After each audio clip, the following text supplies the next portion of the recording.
All right, Kingkillers, we're covering chapters 52 through 55 in this episode. Kvothe's going to pass over a daring adventure of pirates and near death in order to move us on to Severen, which is one of my favorite sections of the book. He's going to trick a douche. He meets Stapes, the 3-time grocery bagging champion, and he's going to impress Maer Alveron. And I'm going to go into my theory on who is the Penitent King. But then we discuss our illustrious careers as bussers, what's up with the hot baths but cold food, and we're going to get into some pulp culture with discussions of Tarantino, Lois and Clark, and Bo Jackson. So sit back and enjoy.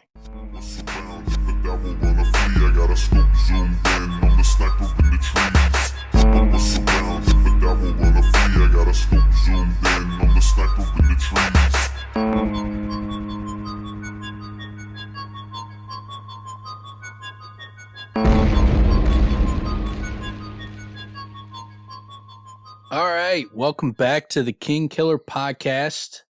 Dan got Tim with me. He's dressed up like Ambrose today. He's got his hat on with a big feather in there, looking like a big old douchebag. What's going on, Tim? Well, it's worth it, even though the feather, it sort of tickles into my eye, right? Because it's one of those big, opulent-looking feathers, but it's totally worth it. Just to look this way. Yeah. I mean, if you're gonna dress like Ambrose, you want like a big limp feather tickling your face. Yeah. It needs to be flaccid. Yeah. Flaccid feather. Yeah. That's a good name for their duo. Him and that is a good duo for their slam jam poetry sessions. Bringing on the stage. Flaccid feathers. And I like that you've labeled this new genre. This should exist. Yeah. What was it? What'd you say? Slam jam? Slam jam. Slam jam poetry. Yeah, slam jam. Yeah. That's great. Yeah, that's really going to catch on like wildfire, I'm sure. Yeah. Yeah, well, once book 3 comes out. Yeah, then people will have something to run with. Yeah, it's going to be huge. It's going to be huge. It's basically like the internet coming out. Yeah. Well, wow. Okay. Yeah. That's so it's a big game changer. Yeah. For the entire world. Yeah. That's all people are going to be utilizing is the jam slams. Well, you think about it, they'll have slam jam poetry sessions everywhere you go. Everybody will. You pull up a website, and the first thing that's going to pop up is some slam jam poetry. Well, I like it you said everywhere you go. So I'm going to Home Depot on a Sunday to pick up some things for the house. And there's a booth there doing the slam jams because they have to cater to people. They're each of their employees, they train. And as you're walking around picking out things, they're doing slam jam poetry, describing what you're doing while you're there. And are all of these also accompanied with a lute? Is that an important part of it, do you think? I think you gotta have you gotta have a lute. I'm thinking feathered cap, lute, and just slam jam it out. Yeah. Both wearing dusters and fingerless gloves. Toeless Vibrams? Yeah. Keep this going? Toeless Vibrams. God damn, dude. The world would be such a more interesting place with these duos. Bring back the around. Fucking box stores, man. Bring them back, People I think will be like, man, screw buying stuff on the internet. Like, you don't even get any live slam jam poetry in your face. Well, I think, but just the uniforms. If this was the uniform for every place you walked into, yeah. Dusters, fingerless gloves, maybe flock of seagull haircuts. Yeah, well, man. If you see someone that looks like that, that's the kind of person you're like, well, I need to get information from you. I need direction. Can you give me direction? This guy seems like he's really on top of things, and he really understands the world and trends. And yeah, this is the guy I want to talk to. Now that you mention it, I think that should be the uniform for psychiatrists and physicians. Yeah. Definitely the authoritative role is is that getup. We're on to something. Definitely on to something here. Yeah, I'm telling you, it's fucking gonna be bigger than the internet. Bigger than the internet. But we're going into chapter 52, which is titled A Brief Journey. In this chapter, Kvothe talks about the route that he's got to take to get to Severen and why they need to take a boat. And then he describes a series of unfortunate events that happen upon him on his way there. Yeah, very flippantly. Yeah. Doesn't go into any detail. I like the irony of he was worried he'd be bored. Yeah. And it's anything but boring. Yeah, you have storm, piracy, treachery, shipwreck.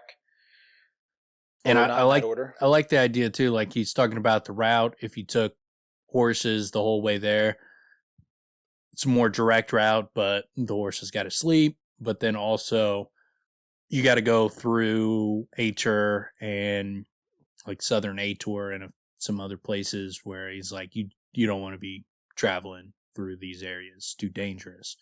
And then turns out the boat ride was just as dangerous, if not more. Yeah, it sounds like this is about as dangerous as a boat ride can be. I like to picture that. So people like to, sometimes pin their conjecture on Kvothe being a unreliable narrator. So I like the idea that what actually happened was he was running a pyramid scheme on the boat. He was caught, and they basically threw him overboard. Yeah. He doesn't want to own up to it, so he just invented this whole thing. Doesn't want to go into details because he might be caught lying, so he just leaves it at that. He kept pissing in the wind, and they just had enough of it. It's like, dude, what the fuck, man?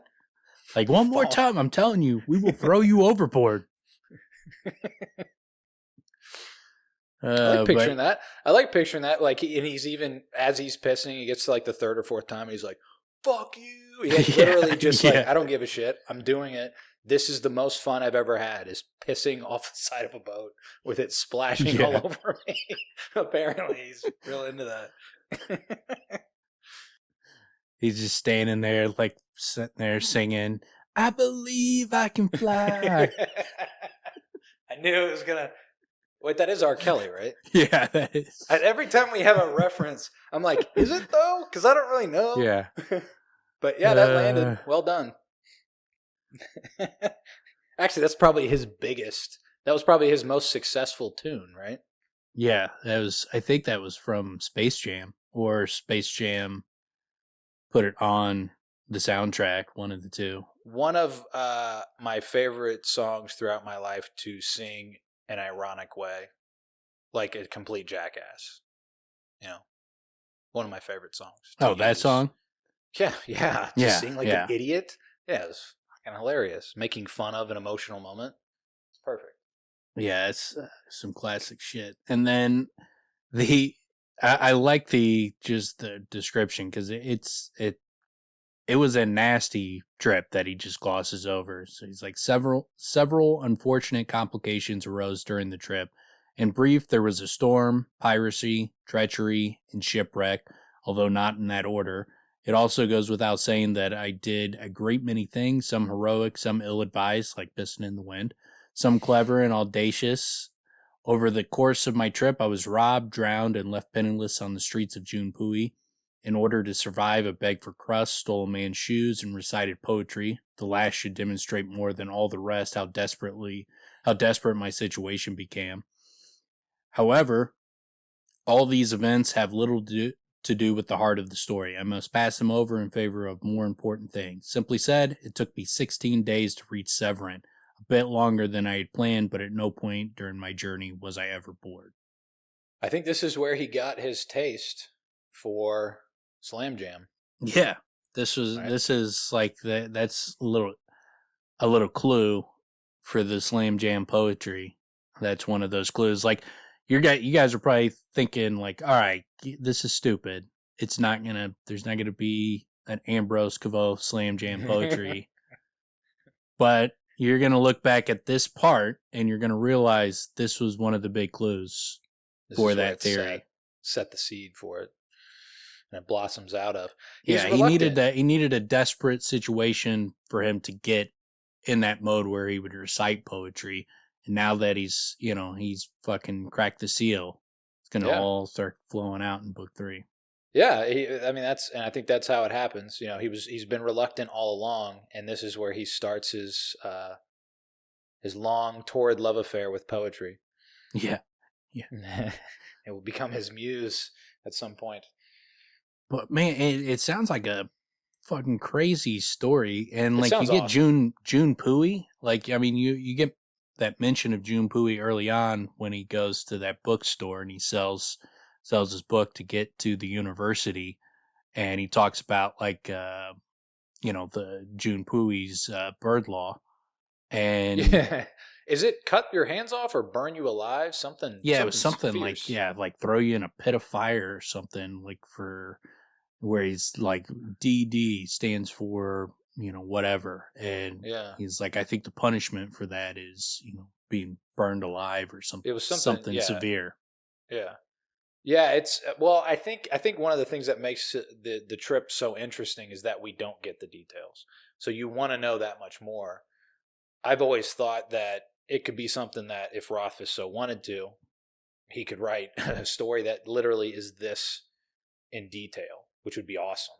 The way he sets it up, it's like a pirate adventure, and basically. Like June Pui's like an island, so he got stranded on an island and would have had to, get on another boat or something to get to Severen. So like it shows how it shows like it's similar to like Denna when she's stranded in Traben and she just with no money, no nothing, and she manages to find her way on a boat and get across. And it seems like he does the same thing, like because June Pui's real close to the small kingdoms, so it's real close to Vent, but you'd have to go, you'd have to at least get there, by boat. So, and if you got no money, that seems like a tough task. Well, especially we would have to assume that this is a very different culture. I mean, it's an island. It's far off from where he's been thus far. So you would think possibly different languages, possibly, just a completely different sort of way of life in quite a few ways, one would imagine. Certainly, this is not the Kvothe of the mean streets of Tarbeen. He's not behind the doors here, so he, as quick as he can, seems like he gets out of there. No, and that's what we talked about, like when he was in Traben, and it was like, I mean, the kid's extremely talented. If he had his head on straight, he could have been doing performances in the street or shown a bar that he could play music and have work his way into a place to stay.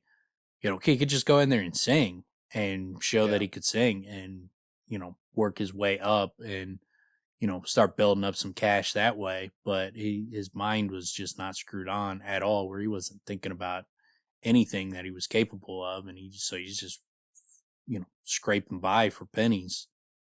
And in this situation, a trip that should have took him 12 days, even though there was shipwreck, he was, almost drowned, almost killed, stranded in June Pui, it still only took 4 extra days to get there. Well, and think about it too.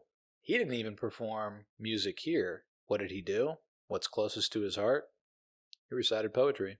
Yeah, because he didn't lose his lute. He could have. Yeah. He could have played. Yeah. Instead, he recited poetry because that's what he's best at.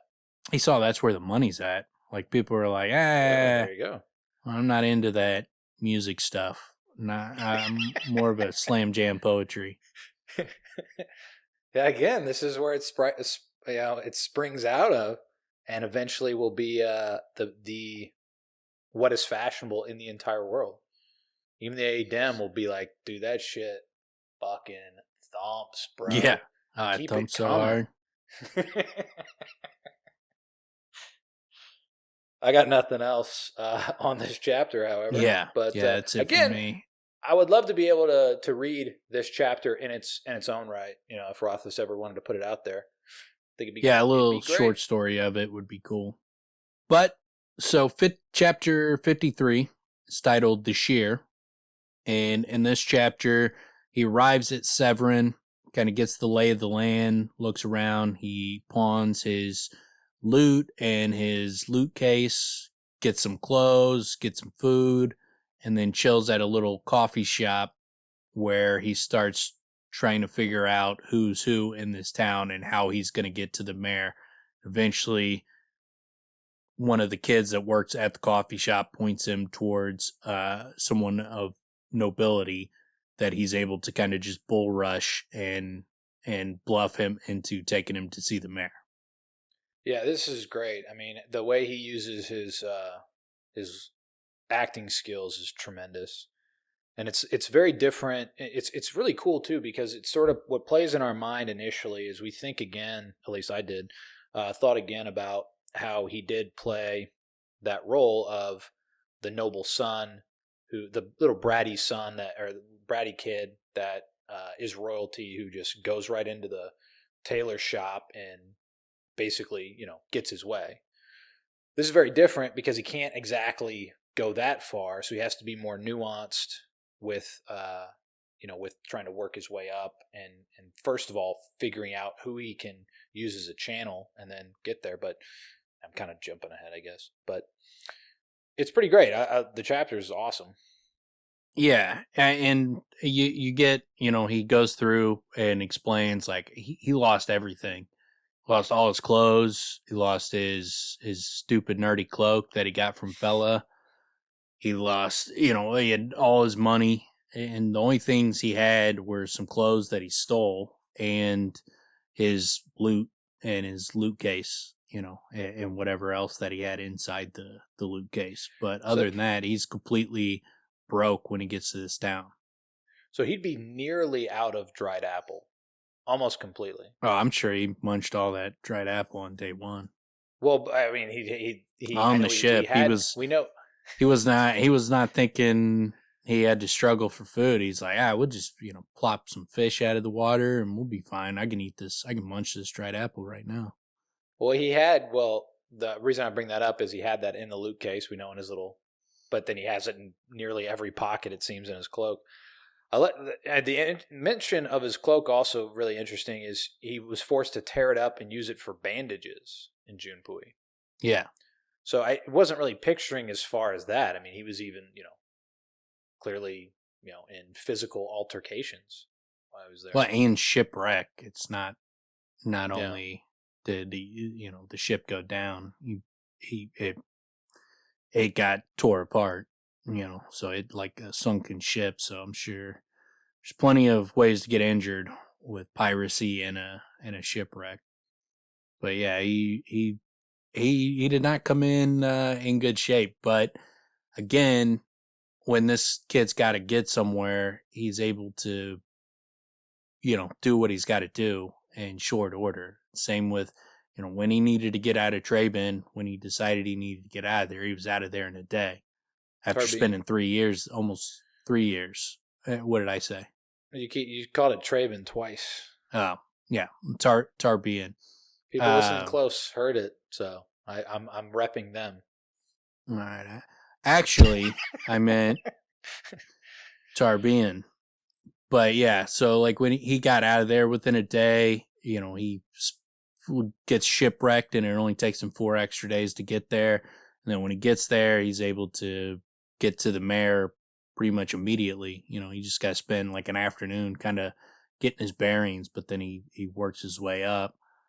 But yeah, and the fact that he's even willing to sell his, or not sell it, but pawn his loot and his loot case shows, how determined he is to, meet the mayor.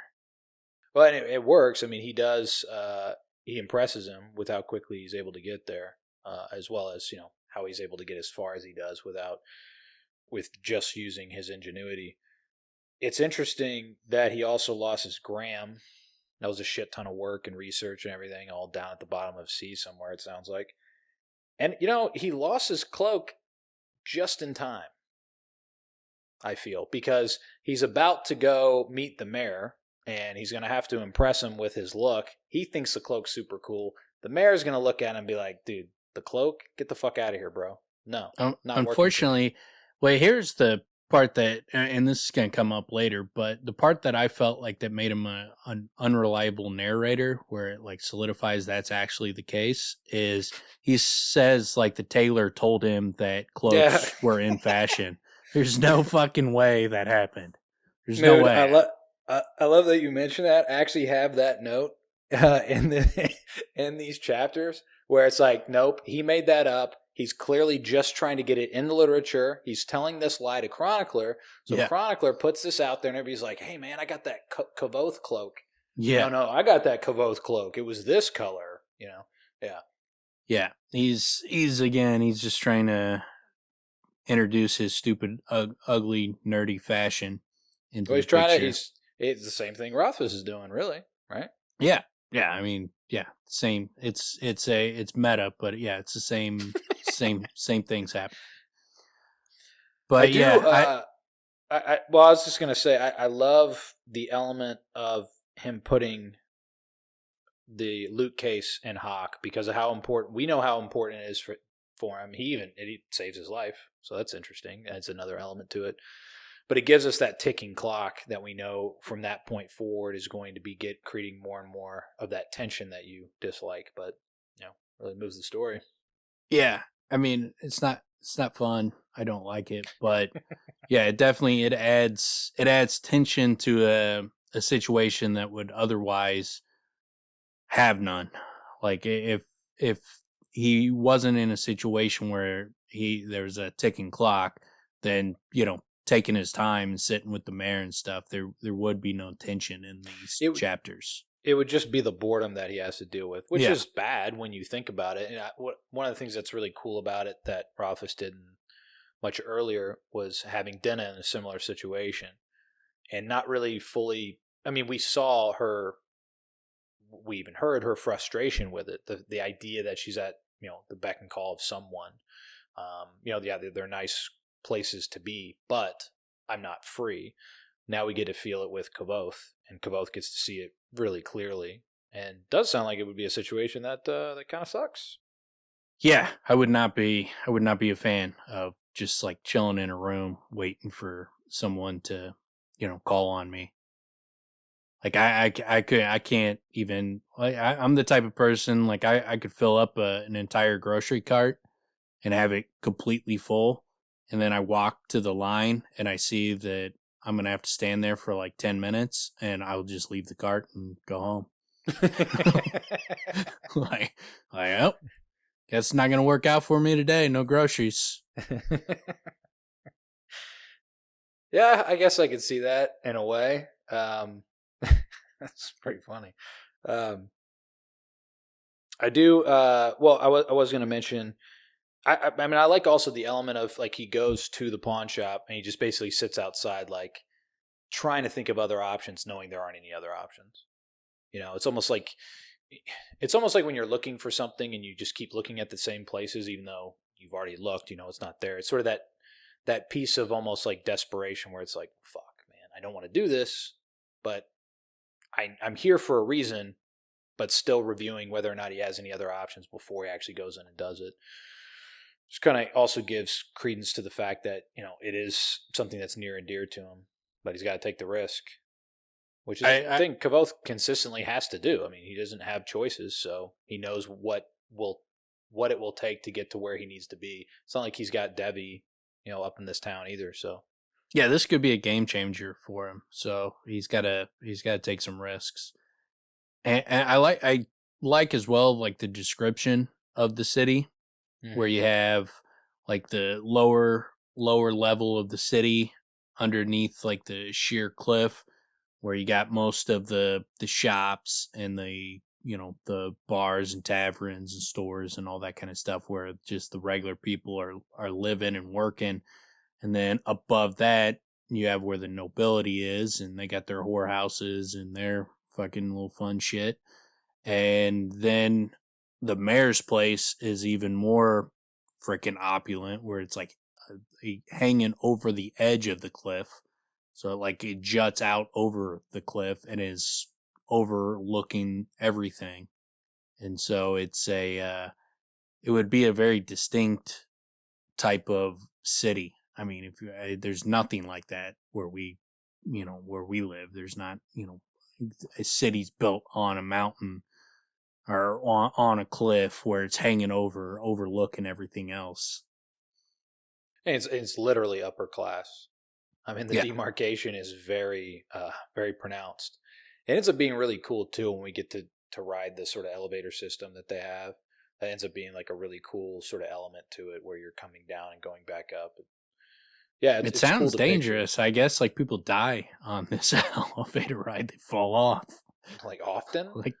Well, it's mentioned. I can't remember where it's mentioned, but like in a handful of chapters, somebody gets drunk and falls off. It is a cliff, and it sounds like it's extraordinarily steep, and it's pretty tall, right? Like 200. Shit, I don't know. I don't remember the specifics about how high the cliff was. It doesn't sound like something that I would be a big fan of riding up and down. I think I'd be like, let's carve some stairs into this mountain. And I don't care how many it takes. I will walk down all of them. Yeah, you'd think there'd be... There is another route, right? They have two choices. You can take the elevator or... there is another route. I can't remember how, though. Like how you get up it. But yeah, it's brought up. We'll come across it. But yeah, there's a couple different ways up and down it. But it's a very distinct look, and it's a demonstration of the Maer Alveron's, and just for people who only listen to the audiobooks who don't read it, it's not mayor like he's the mayor of the town. It's Maer Sean and Alveron. Mayor is just like his title. It's Maer, not Maer. Yeah, it's not. He's not a mayor in that. The mayor of the town. It's Maer Sean or something like that. It's brought up. I'll point it out when we come across it. It's not. It is not the mayor of some city or something like that. And it's not like Duke. I mean, it is like Duke or Baron in the sense that it's a title, but it's far and above both of those. Yeah, he's basically a king. Yeah, he's a king and everything other than he has to pay, taxes to King Roderick. But outside of that, he still has all his powers. He's great, and we'll get to it. But Rothfuss does a great job writing him. His idiosyncrasies, the way he talks, he's very likable. He's an interesting character for sure. But I especially like Kvothe's ability to find the small cafe, gets himself cleaned up, gets food or gets a solid meal, haircut, shave, bath, nice clothes, all that, so he looks presentable, and then finds a place to sit and then do his reconnaissance basically. Yeah, and we find out too that Ambrose is a little bit to the south of this place. He's in Ventus. Like this is where Ambrose is as well. That's where his father's barony is in the Ventus, a little bit south. Couple things. Some miles really to the south. We don't know how far, but it's in Ventus as well. A couple things I really like about his time here at this cafe is one, his great ally, it turns out, ends up being a really clever busboy. Yeah. And I like stories with really talented, great busboys. Yeah. Because I was once a great and talented busboy, and like other great and talented busboys, people don't really notice you're a great and talented busboy because you're just picking up shit off a table. No, but people still... I still get messages about my years as a busboy. Like people still got customers that write me letters every year, give me Christmas cards. Like, man, I can't get over it. Like, dude, that table was cleaned so quick. I just can't imagine, like, how you did it. It wasn't just how quick, it was how you did it. That's what's important. Yeah. Pouring food on people and stuff like that, you mean? Pouring food. What kind of food gets poured, Dan? Spaghetti. Okay. All right. Yeah. Sure. Soup. Yeah, there you go. You're pouring soup on people. You pour it down their throats for them? Yeah. A lot of hot soup just down the throat? Yeah. Yeah, it's always a good move as a busboy. Like, here. I like this idea. When you go to hand them their bowl and they like sit back and you're like, no, open your mouth. Open up. Start pouring it. I like this idea for a restaurant where the busboys run the restaurant. We'll call it busboys. And you serve soup that's not too hot, so you can have the busboy literally pour it down your throat. This is the niche of the place. Yeah. Everything's liquid, and it's all poured down your throat by the busboy. You have like one busboy, he stands behind you with the bowl of soup, and he's reaching over your shoulders, and he's like pulling it back, pouring it down your face, while another busboy is like massaging your throat. It's like, no, just open your throat. Open your throat. Let it all go in. These are literally just like the type of chairs you see in like psychiatrist offices in like movies.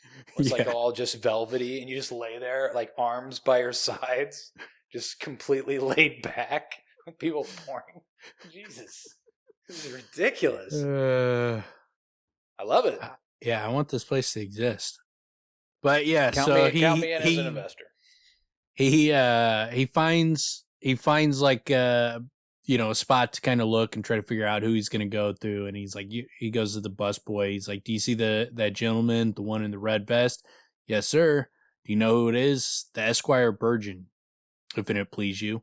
I need someone more important than that. How about the cross-looking fellow in the awful yellow hat? The boy hid a smile. That's Baron Pater. Perfect. I stood and clapped Jim on the back. You'll do well for yourself with a memory like that. Keep well. I gave him a halfpenny and strolled to where the Baron stood, fingering a bolt of deep green velvet.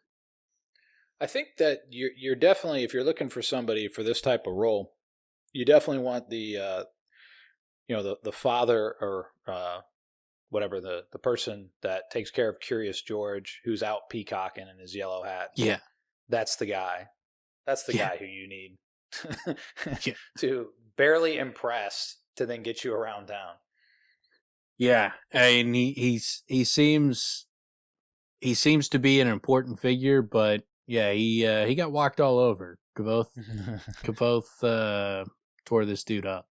Dude, I mean, one of the best. I love that he gets to use the smile that was used against him. So this is where he gets to actually pull it out and utilize it, right? Yeah.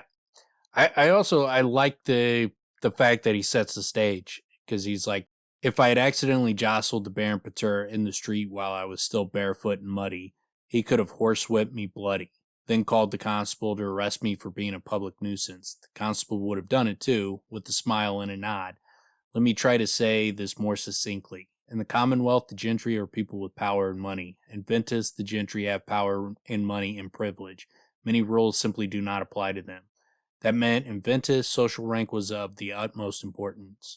That meant if the baronet knew I was below him, he would lord it over me, quite literally. On the other hand, he's like, nah, I'm fucking a Demaroo, and I'm a badass fucking dude.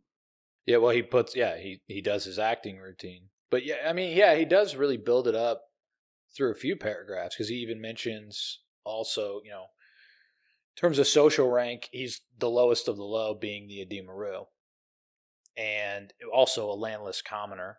So in terms of the social standing, he's nowhere close. He's not even in the same, universe basically as this dude, this baronet. So basically, he's like not even supposed to be able to make like eye contact with him. But Kvothe being Kvothe, all he knows is straighten my shoulders, raise my chin a bit, stiffen my neck, narrow my eyes slightly. I like that I looked around as if I owned the entire street, and it was currently something of a disappointment. Yeah. It's fucking great. Yeah, he's got a way with words, the way he describes like the different looks and stuff. He's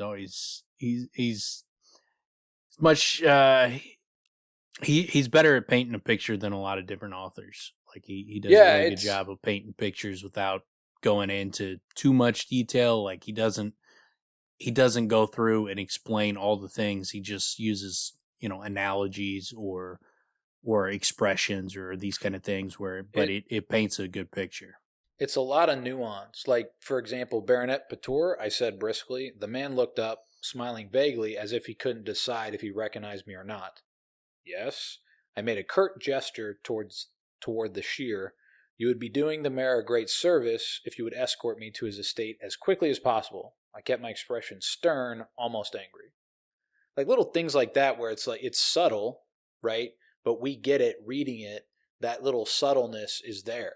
And it's very careful writing that it takes to be able to play that nuance in the way that he does.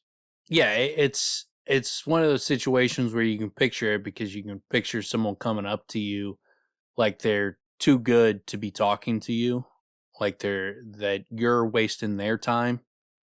Like when they're coming up to you asking you questions but they have this feeling of like, let's go answer my question.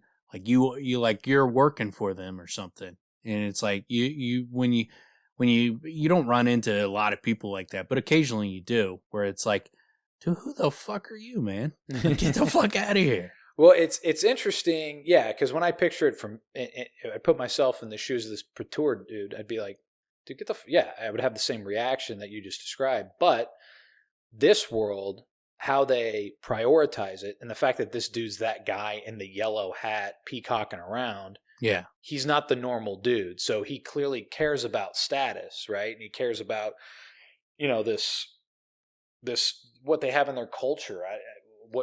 That's the other aspect is it's not like he can it's riskless for him. Like if he offended someone above him, that could cause him major fucking problems.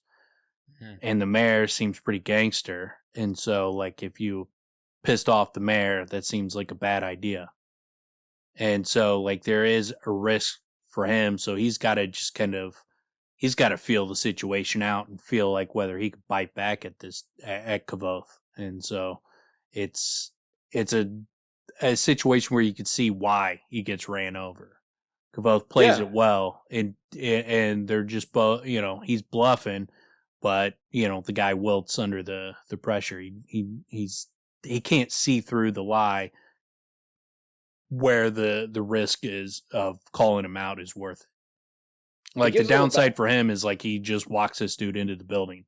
But that's if he bows down, that's the worst case. If he calls him out and he's wrong, then that could be very, very severe consequences. Well, and if you also consider the prideful aspect of it, if you put yourself in his shoes and then you just look at what happened and be like, yeah, this dude just took advantage of me. But in his shoes in the moment, he doesn't really know. I mean, he's just playing, and Kvothe does a great job. He even gives a little background about how he watched his father play a king so regal, audience would doff their hats when he made his entrance. And a great example also is I made my eyes as hard as a gate's. I don't know if you said that, and looked the florid man up and down as if he were a horse I wasn't sure I cared to bet on. And then he asserts, if the matter were not urgent, I would never impose on you this way. I hesitated, then added a stiff, reluctant, sir. So it's great because he asserts himself, and then he's like, it's on you right now. With that sir, it's like, what are you going to do? It's time to go. Like you were kind of saying where it's like you walk in, it's like, hey, man, you're wasting my time. Let's go. Come on. I told you what you need to do. Yeah, I like that, the stiff, reluctant, like, like, hey, I need you to do this for me. Hey. Sir. Let's go.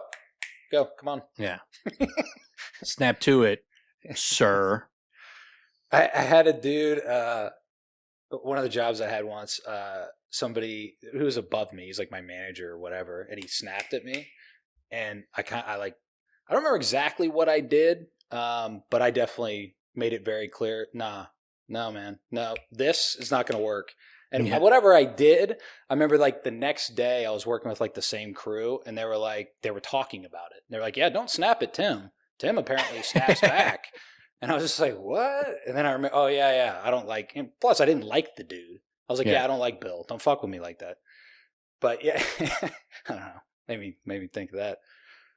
But yeah, this is where, to me, personally, this is where like Rothfuss really kind of separates himself from some other writers. This little nuance in this moment. I mean, it's not.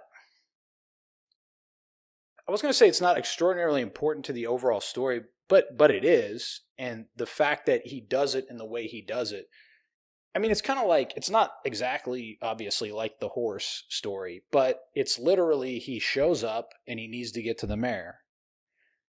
That could be some super dry thing where he has to get there, but it's extraordinarily interesting. And what he's doing for us here, in about 2-3 chapters, we're going to be hearing about the rings, right, and all the different sort of complexity of the politic game they play, and the court in itself. This is a build up to that. How he has to play this guy. Well, and how he gets played. The guy allows himself to get played because he's playing that element. That's so important in this world. It works.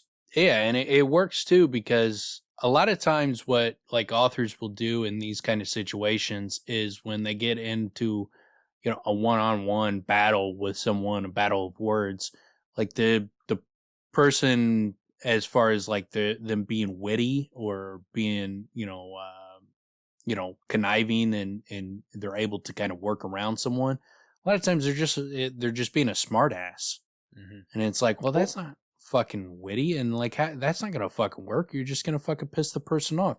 Like a lot of times the people will write a scenario where like some character is saying, quote unquote witty things, and it's like, no, they're just being a smart ass, and people don't wilt under that. Like unless they react the opposite way. Yeah, unless like the person is like so far above them that they, like, if their boss was being a smart ass to them, maybe they're gonna fucking not say anything, but they're not gonna be walking away thinking like, man, I just got fucking owned. They're gonna be like, no, fuck that dude. What a fucking prick. Yeah, fucking jackass. I would say there's that. There's also a lot of times when it's a one-on-one confrontational type thing, one just bullies the other. And you sort of describe that, but a lot of times they bully with exclamation points, right? Or threats, and just aggression. This is so much more interesting because it's not aggression, it's assertiveness, and it's someone who is all the way down on the other rung of the ladder. He's got his letter, right? He's got the letter that can get him to the mayor, but this is like one of my favorite versions of Kvothe, where he uses he uses his background as an actor. He also uses his self-confidence and his ability to just say fuck it and take the risk without really hesitating much. Yeah. Like he just goes kind of all in. And he also describes, it's funny because we're getting it from him way after the fact. So he's setting the stage saying, here's the risks that were involved, but kind of wonder, did he really even hesitate? Did he consider all those things in the moment, or did he just kind of run through it and then looks back and he's like, damn, I was brash? Yeah, it's interesting, like because of how he does it. When you have, it's not anything specific about his words. It's a complete bluff, and you have just the dynamics of the city that they live in, the social structure, and how that society works. And so it's just this like chess game basically, where, but one perfect, it's more like poker. It's like a bluff where he's going all in with fucking 7 deuces, but he's putting them in at the right time. And even though that guy's got a good hand and he would win the fuck pot if he pushed all in, he wilts under the pressure, and it's justifiable though. Like because it's like a situation where, a guy's got 2 pair, but it's easily someone could have, flush or, trips on him. And so he folds, even he's got the best hand, but the guy with the 7 deuces made the right move by going all in on that hand. So it's a situation where Kvothe went all in against this guy, and he was in a position where, even though he had a better hand, he was not in a position where he could risk going all in. Like the risk of losing was too great. And so it's an interesting way to do it, in that it's not Kvothe tricked him by telling him some lie. He fucking used the social pressure and the position of, do you want to risk calling my bluff? Yeah, it's like he's leveraging this prestige economy of this world, right? That they're living in, and he gets his turkey dinner, right? Yeah. Yeah. Going into your card game thing. But he pulls out, whatever you want to call it. He pulls out his final trick, he calls it, which was the thin, sharp smile the porter at the Gray Man had used when I had come calling on Denna all those months ago. As I'd said, it was a good smile, gracious, polite, and more patronizing than if I'd reached out and patted the man on the head like a dog. Dude, that's so great. Like, I can't picture it, right? I can't personally picture it, but I feel like, yeah, Kvothe is, he's on like some fucking DiCaprio shit here, you know? Yeah. A tremendous actor who saw someone use something that he knew in that moment he could use, and he packed it back in his mind. He's like, there will be a moment that I'll pull that card out, and he freaking did it here. And I love the Baronet bore up under the weight of the smile for almost a full second, and then he cracked like an egg, his shoulders rounding a bit, which is a great little touch, and his manner becoming ever so slightly obsequious. So he shrunk, you know? It's great. You get to actually see it like visually. Yeah. Yeah, and any service I can lend the mayor is a service I'm glad to render, he said. Please allow me. He took the lead, heading toward the foot of the cliff. Following behind, I smiled. And it goes back to what you said before as well, which it's like any mayor, any service I can lend the mayor. That's what it's all about. Yeah. Kvothe, it's not like Kvothe's like, hey, get up. I need to go somewhere. You're taking me. It's the mayor, and this guy, no one in this town, no one in this area is going to do something against the mayor.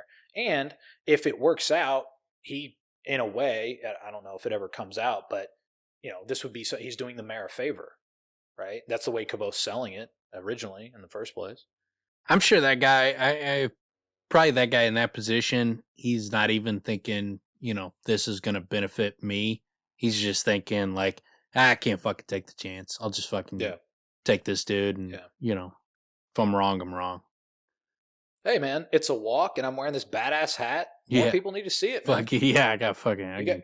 maybe the mayor will catch me out of the corner of his eye, and he'll start asking me where I got the hat. We'll become best friends. Imagine a guy like this. He's just sliding it in, too. He's like, I was at the Haberdasher the other day. Yeah. He just keeps sliding it in. Like, you see the hat that guy's wearing across the street? What do you think about that? He just keeps insinuating things about his hat game. Yeah, he's got a sick ass hat game. That's what he's known for. One you mentioned, DiCaprio. Was watching Django, and Django. I had always when I watched that, when he like slams his hand on the skull and then like comes up with his hand all bloody and then just wipes the blood on the girl's face. Like, do you remember that scene? When he brings out the skull, and this is when he catches them, and then he brings out the skull, and then he shows them the little piece of it, and then he ends up like calling them on they start to say something, and he's like, enough, and fucking just slams his hand down on the skull, and he cuts his hand, and then smears the blood over the girl's face. I was like, that looked so fucking real. I was like, I bet you that this dude, when he slammed his hands down, like actually cut his hand and then wiped blood all over this girl's face in the scene on the take. So I looked it up and was like, sure enough, that's exactly what happened. He just didn't break, and he used it. He cut himself and he was bleeding, And instead of like stopping and redoing it, he just went with it and then used the blood and wipes the blood all over the girl's face. I was like, man, those are some fucking pros. It's like, cause like if you wipe blood all over my face, I'm gonna fucking punch you in your face. That's one of those. I like a lot of Tarantino's movies. It's one movie that I don't really watch multiple times, even though there are some scenes that I think are amazing. But when I brought up DiCaprio, I was actually thinking Once Upon a Time in Hollywood when he's in the trailer. Seen that yet. Haven't seen it yet. It's the best I've seen. It's the best I've seen DiCaprio, but it might be it's one of the best scenes I've ever seen an actor do. He does such a great job in that movie. It's pretty phenomenal. But that's what I love but about when you say Django, is this, were you watching like Django Reinhardt?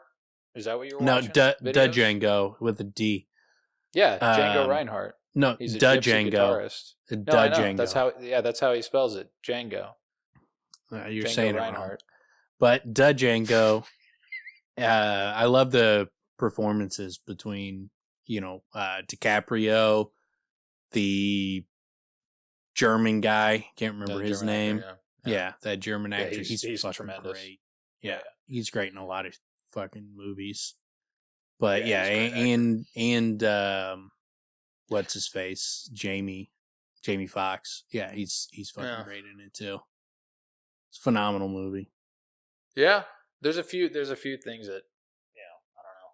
It's hard for me to watch you get all worked up over the little horse fucking maneuver at the end. You're like, oh, it's so stupid. It is stupid. And it's like, so who cares? It's like 30 seconds of the movie. But even, all right, one of the other parts that kind of bothers me is like, I like Tupac. I'm a fan.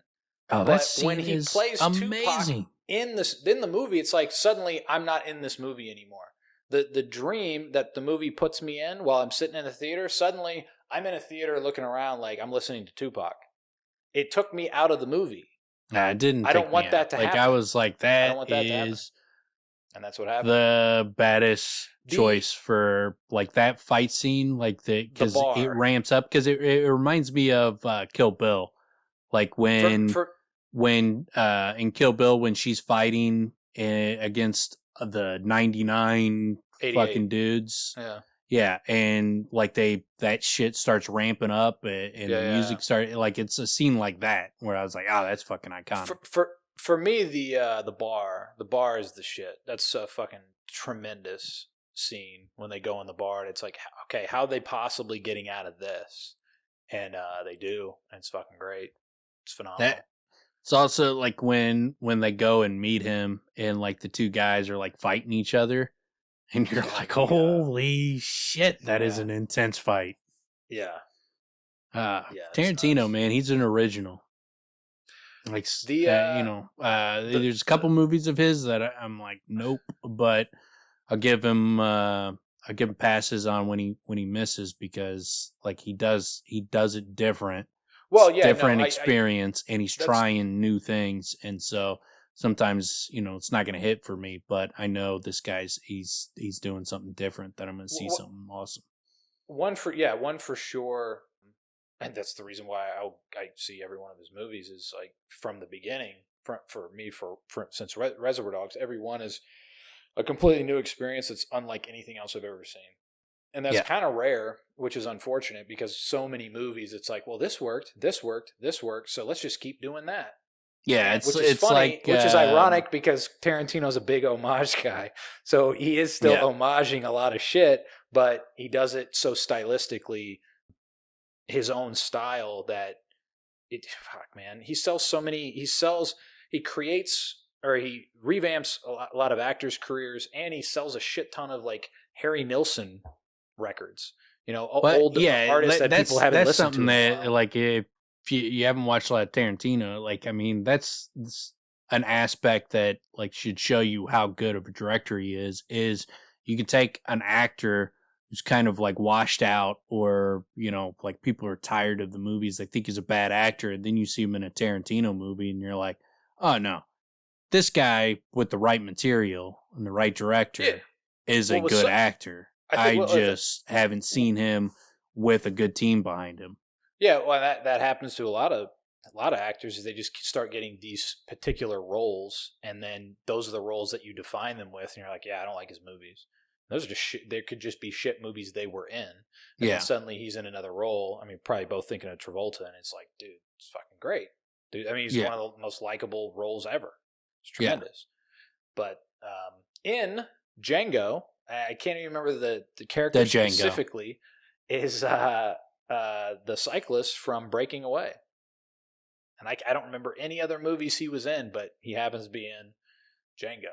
He's like one of the plantation guys, one of the guys that's all dressed up and shit. He's in glasses or whatever. All right, well, that's your lesson on Tarantino for the day, folks. Yeah. But I think that covers chapter 53. Yep. All right, so chapter 54 is titled The Messenger. In this chapter, Kvothe bluffs his way up to the inner circle of the Maer, and he runs into Stapes, and he's able to pass off his note from Threp to Stape to give to Maer Alveron, who comes out, and he talks to him, gives their little introduction, and then Alveron accepts him, was impressed by him, and gives him a room. He gets in this room. He ends up getting a new wardrobe out of the deal, and then he's left to just kind of sit by and wait. Yeah, pretty good lessons early on for all the kids out there. When we find out, well, basically when Kvothe first sees Stapes, he said if it wasn't for his gathering information in Severen Low, he might have made a terrible mistake and tried to bluff his way past him, thinking him nothing more than a well-dressed servant. Which is always interesting when he describes Stapes, because we start to get more and more of these people that clearly have been born into money their whole lives. Yeah. Like the way they wear their clothes and everything becomes almost like a motif in here. But it was interesting. It's interesting that he always describes Stapes as like he looks like a grocer. Yeah. No matter how well his clothes are, everything else. So, yeah, again, that's his preparation really pays off here, because he gets all the way up to the person he needs and then gets to give his note to him. So, yeah. When he talks about like a grocer, it's hard for me to picture. Like I always, for whatever reason, I just picture like some dude wearing like some apron, you know? I mean, I guess I kind of, it's funny you say that. I kind of picture, for whatever reason, I kind of picture George Costanza. And he's not a grocer, but you know what I'm saying? I kind of picture like a little bald guy with a round face. I picture like someone like, you know, wearing, you know, maybe like that, you know, like a bald, overweight dude with an apron on, and like when he's coming up to you, he's like wiping his hands on his apron, like cleaning them off. That's what's funny what I picture when he describes Stapes, or when he just says he looks like a grocer. That's what I picture in my head, even though like I don't picture Stapes looking like that. I picture a grocer looking like that. What would be funny if he just forgot to mention that every time he sees Stapes, he's really well dressed, but he's always cleaning off either a pear or a cucumber or an eggplant. So that's why he sees him as a grocer. He always has some vegetables or fruits in his hands. He's like putting them away, putting them in bags. Yeah. Well, no wonder you thought he was a grocer. Yeah, he's just got done, you know, stacking all the oranges and, you know, and the pears and everything in the stand, and, you know, he's getting everything ready for the next day. And then you come up and he's got to like wipe his hands off before he shakes your hand. He's always either putting down baskets or he just finished writing up the schedule for the guys working the next day in the grocery store, and then he has to wipe his hands off and then introduce himself. So that's why just Kvothe forgets to mention that for some reason. Strange. I bet you Stapes could bag groceries super fast. Like he seems like this dude's like on point, where like if he was bagging your groceries, like this dude, your groceries are bagged before you even paid. Wow. I'd like to see that. Yeah. This guy sounds impressive. Yeah. You're pulling your fucking debit card out of your wallet as you're going to slide it in. He's already like handing your cart to you. He's like, ta-da. That's his skill. He bags groceries very quickly. Just really like good super at fast. stacking things. So he's like really. So would that skill set translate to like Tetris? I would like to. Tetris would be a good one. I would like to see someone who takes bagging like super fucking seriously. Like he pulls out his stopwatch, and like soon as they ring the first item, he starts the stopwatch and just like machine fucking bagging shit, like throwing stuff over his shoulder, catching it, slamming it in the bag. I love the idea that this guy watches tape every night of himself the day before. Yeah. He watches surveillance photo. He requests the surveillance video so he can fucking practice his techniques. He's like, it's like cocktails for fucking grocers. He's literally got like game tape that he makes highlights of and edits out and then tries to go over it with the other baggers, and they're all like, dude, get the fuck away from me, man. This is not why do you take this so seriously? I'm just bagging groceries, man. Like the fucking science guys that spin the signs, they got all the moves. Like he's doing that with like the groceries. Like takes your case of water bottles, like spins it on a finger. Fucking like yeah. Yeah, Stapes would be that dude. He could fucking bag the shit out of some groceries. Okay, so he's that guy. I don't remember if he doesn't describe his height here, but I picture him as quite short. Yeah, I do too.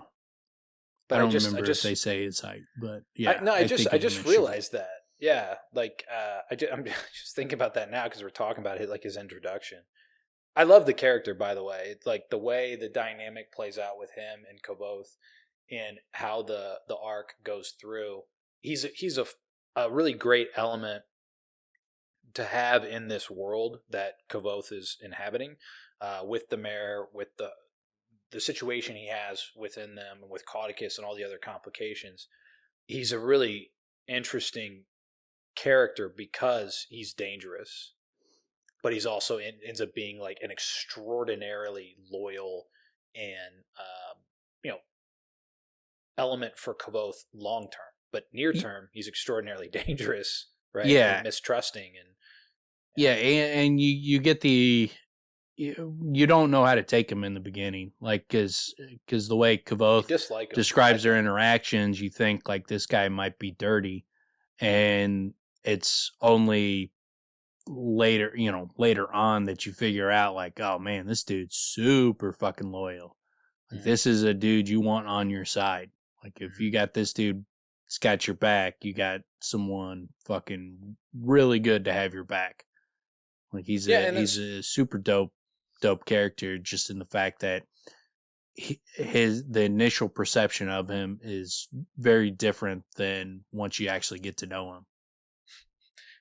By the way, I'm just like looking at the chapter here, and we're talking about him being a grocer and everything, and he says, "How can I help you?" Yeah.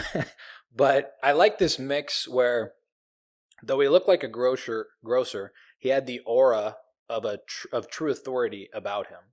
His manner was quiet and certain, unlike the overbearing, brash one I had used to bully the baronet. So again, it's an interesting element to bring into this situation at this moment. And yeah, again, this is all the nuances of the games that end up getting played in this world, where Stapes gives him a cool look, making it perfectly clear that if the mayor had been expecting me, he would have known about it 10 days ago. But again, it's like he doesn't have a choice because of the letter. So it reminds me of the guy at Dennis' place, the same guy that gave him that look that he ended up using, where it's like, well, he still goes back, and then he comes back a little bit disappointed that he does have to bring Kvothe in because he doesn't trust him. Big Chin, Long Dongerson. Yeah, well, that place, but not him. I was talking about the guys Kvothe stole the look from. Yeah.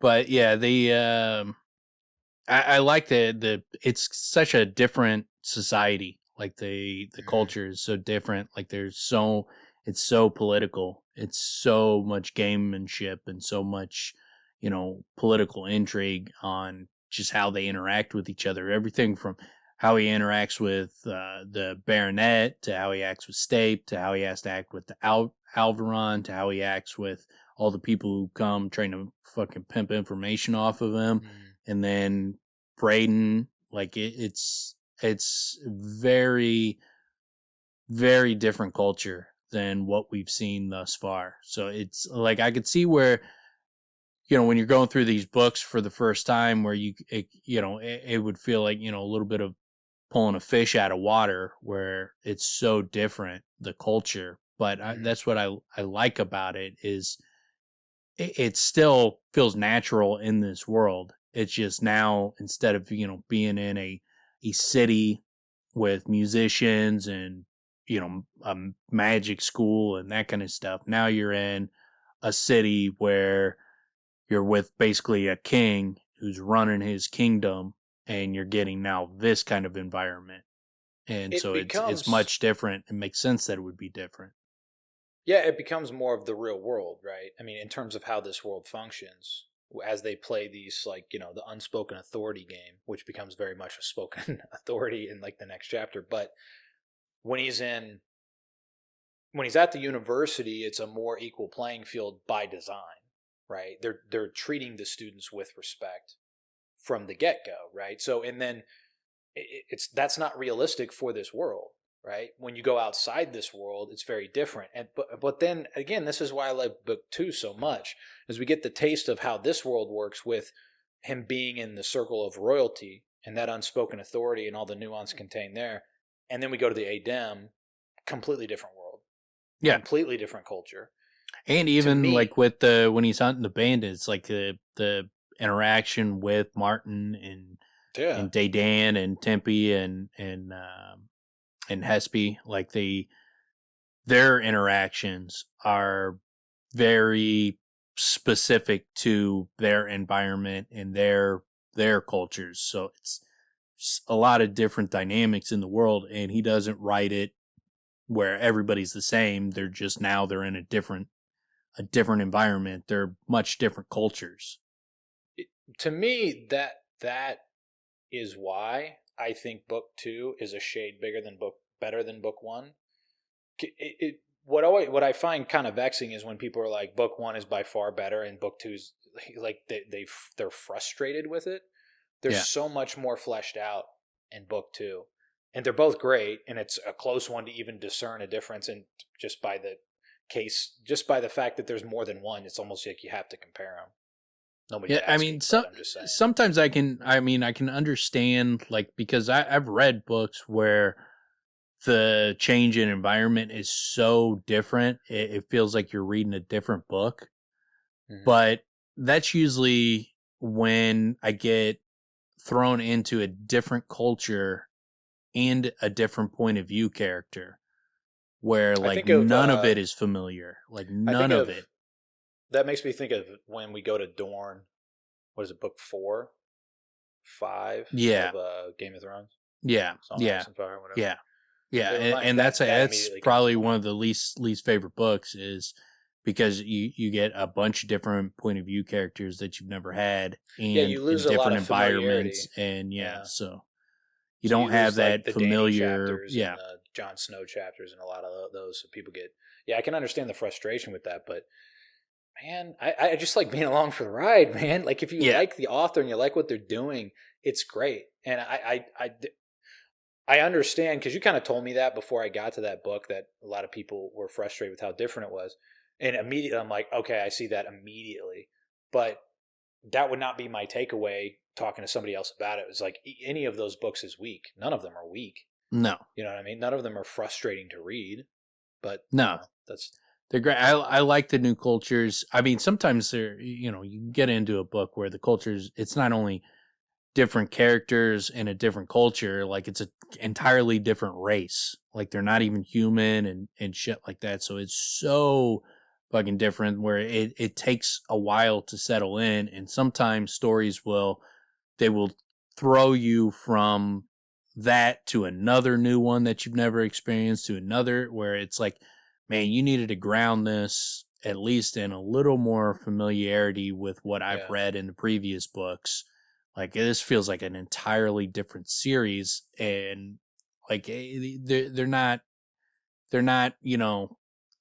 doing the slow boil. They're just like throwing you into fucking boiling water, and it's just, man, sometimes it's hard to adjust. So I can see, because I have felt that in books, so I can see why people would not like those aspects of it, and the different cultures, and they got used to one thing, and that's what they liked, and so when it changes, they don't like that. But I do like it. I like the different cultures in the story. Kvothe keeps me grounded, where I got that one point of view character, and now I'm just following him interacting with different cultures, and so I get to see how he reacts to it and how he has to change and adjust, and the mistakes he makes and the right moves he makes, and so I like that aspect of it. I want to see the world get broadened out.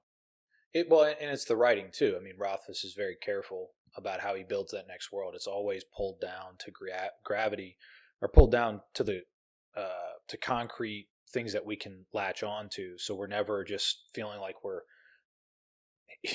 floating around in some nebulous thought. I can always feel where I'm at. I always have a pretty good understanding. Now, as I say that, for the longest time, the way I described Kvothe going into the Fae, I kept describing it in a way that you always thought was funny, because it's like, dude, you're going to read that again, and you'll be like, what the hell are you talking about, this pool?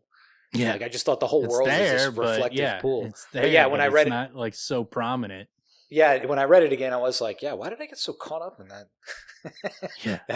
that vision of it. It's still funny the way I see the Fae in my mind. It's still it's still kind of a funny picture, but yeah, I mean, and the Fae is completely different. I mean, that's super fucking way more different than this. Yeah. Well, and I mean, but again, that's what it comes back to for me is Rothfuss's writing is it's done so well that for me, I'm along for the ride the whole time, and it doesn't let me down. I'm not confused as I move into the next world. It's so great about it. But in particular, one of the again, they're small things, but one of the things I really liked about the mention when he gets to the doors, Maer's door, the second set of doors were flanked by armored guards, and these weren't ceremonial guards of the sort you sometimes see in public, standing stiffly at attention holding halberds. They wore the Maer's colors, but beneath their sapphire and ivory were functional breastplates with steel rings and leather. Each man wore a long sword and a long knife. They eyed me seriously as I approached. So, like, the idea that, like, it's not for show when you're this close. These guys will fucking cut your head off. I mean, they're there for that reason. Yeah, cool, there's danger. Detail. And, he's thankful he got used to carrying knives on him like Denna. So he's thankful he lost all those, because now he's, he would have came in looking like he's like an assassin. I like thinking that was Denna's influence. I get it. It has to be, because he wasn't doing it before that. Yeah, no, it's great. The fact that he was a pair of slender knives, and of course that's Kvothe's style. Denna had one; he's got to have two. Yeah. But I love the idea that he picked that up from his chick. It just makes her, God, she's cool. It makes her that much cooler. She had that influence on him. Yeah, and it makes him fucking cool in the fact that he would, he sees someone doing something smarter than him in a way where they can conceal knives on him and be able to protect themselves, and he's like, man, I gotta fucking start doing that. People keep trying to kill me and shit. Like, it'd be a good idea to have some fucking knives that I can pull out. So he does. He picks up, Dennis shows him a little secret on how to do this shit, and he immediately takes it up and starts doing it. It's not like too proud to learn from others. I like especially Rothfuss's how he describes the Maer is pretty great, because he has these attributes that make him look old, yet his eyes look young. Like, there's little things that he looks older than he is, you know what I mean? Or he's younger in ways than he actually looks. And that all feeds into where we eventually get that he's, walking with a cane, he's actually sick and all that stuff. The way that Rothfuss builds it up is great. Yeah, and I made a standard number 3 bow. Yeah. Like the messenger, as my father called it.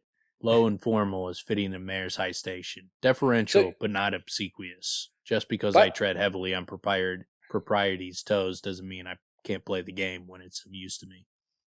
So I like picturing. So you made fun of my book of knots. I would like to see an illustrated book of bows, and this would be the messenger. It's almost like when you see that wall of haircuts, and you got like the Caesar and all these other haircuts.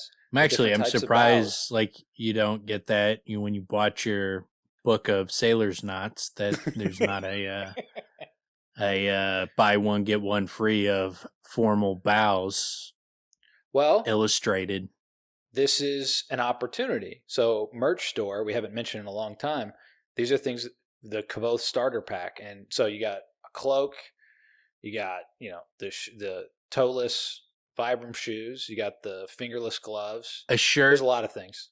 A shirt with all torn up. A GIF on it of Kvothe doing a number 3 messenger's bow on the front, and then a GIF of him tying sailor's knots in the back.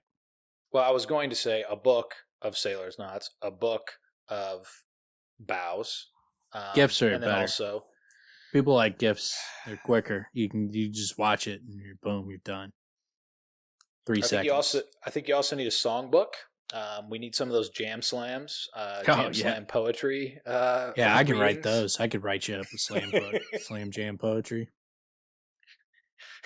You just got up there already. You just got it straight off the dome. I don't think I've written any poetry, but I know how it goes. Like the roses and the colors and stuff. You just say those. The roses and the colors and stuff. Okay. Yeah. See? Yeah, it's already that's the line right there. That's the first line. The roses and the colors and stuff. Boom. Slam jam. Is that it? Is that the whole piece? Yeah. It's called you just walk off. It's called Slam Jam. You just walk off, arms up, arms out, drop the mic.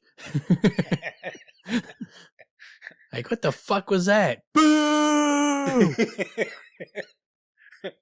And then you see the way you have to own that is exactly that's what I wanted. I want those boos. Give me those boos. Yeah. I feel that like my art brings out emotions out of the audience. I'm trying to elicit that raw emotion, and the boo is what I'm looking for. That anger you feel, that raw emotion, like really feel that deep in your bones. Think about it. Think about like how you feel right in this moment. I gave you that gift. And that's when you use your another bow. It's the gracious bow. And slam jam. Peace. You say slam jam? Yeah, that's the thing. You just say that now. Say it? Okay.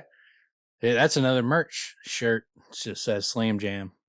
Slam jam bow? Yeah. So or it's just a slam jam bow number 3. Actually, you know what I think would be better? Slam jam, and then it's just a mic on the ground. Yeah. That's the image. Oh man. And on the back, you are welcome. You're welcome for that anger. Yeah. But so he comes up to Kvothe, reads his note, and he's like, Kvothe, is it? You travel swiftly to arrive in such good time. I did not expect even a reply from the Count so soon. So Kvothe busted ass getting there. And that obviously impresses him. It impresses him that he's able to get all the way up there with just a note. He gets all the way to the mayor, and the mayor's like, yeah, that's not, people don't do that. That's not what happens. Like, usually I'm thinking like the normal procedure would have been Kvothe hands his note to one of the guards. They bring it up to the mayor, and he's like, yeah, I'll get to that dude next week. I especially like that he recognizes it. Yeah. That he points it out.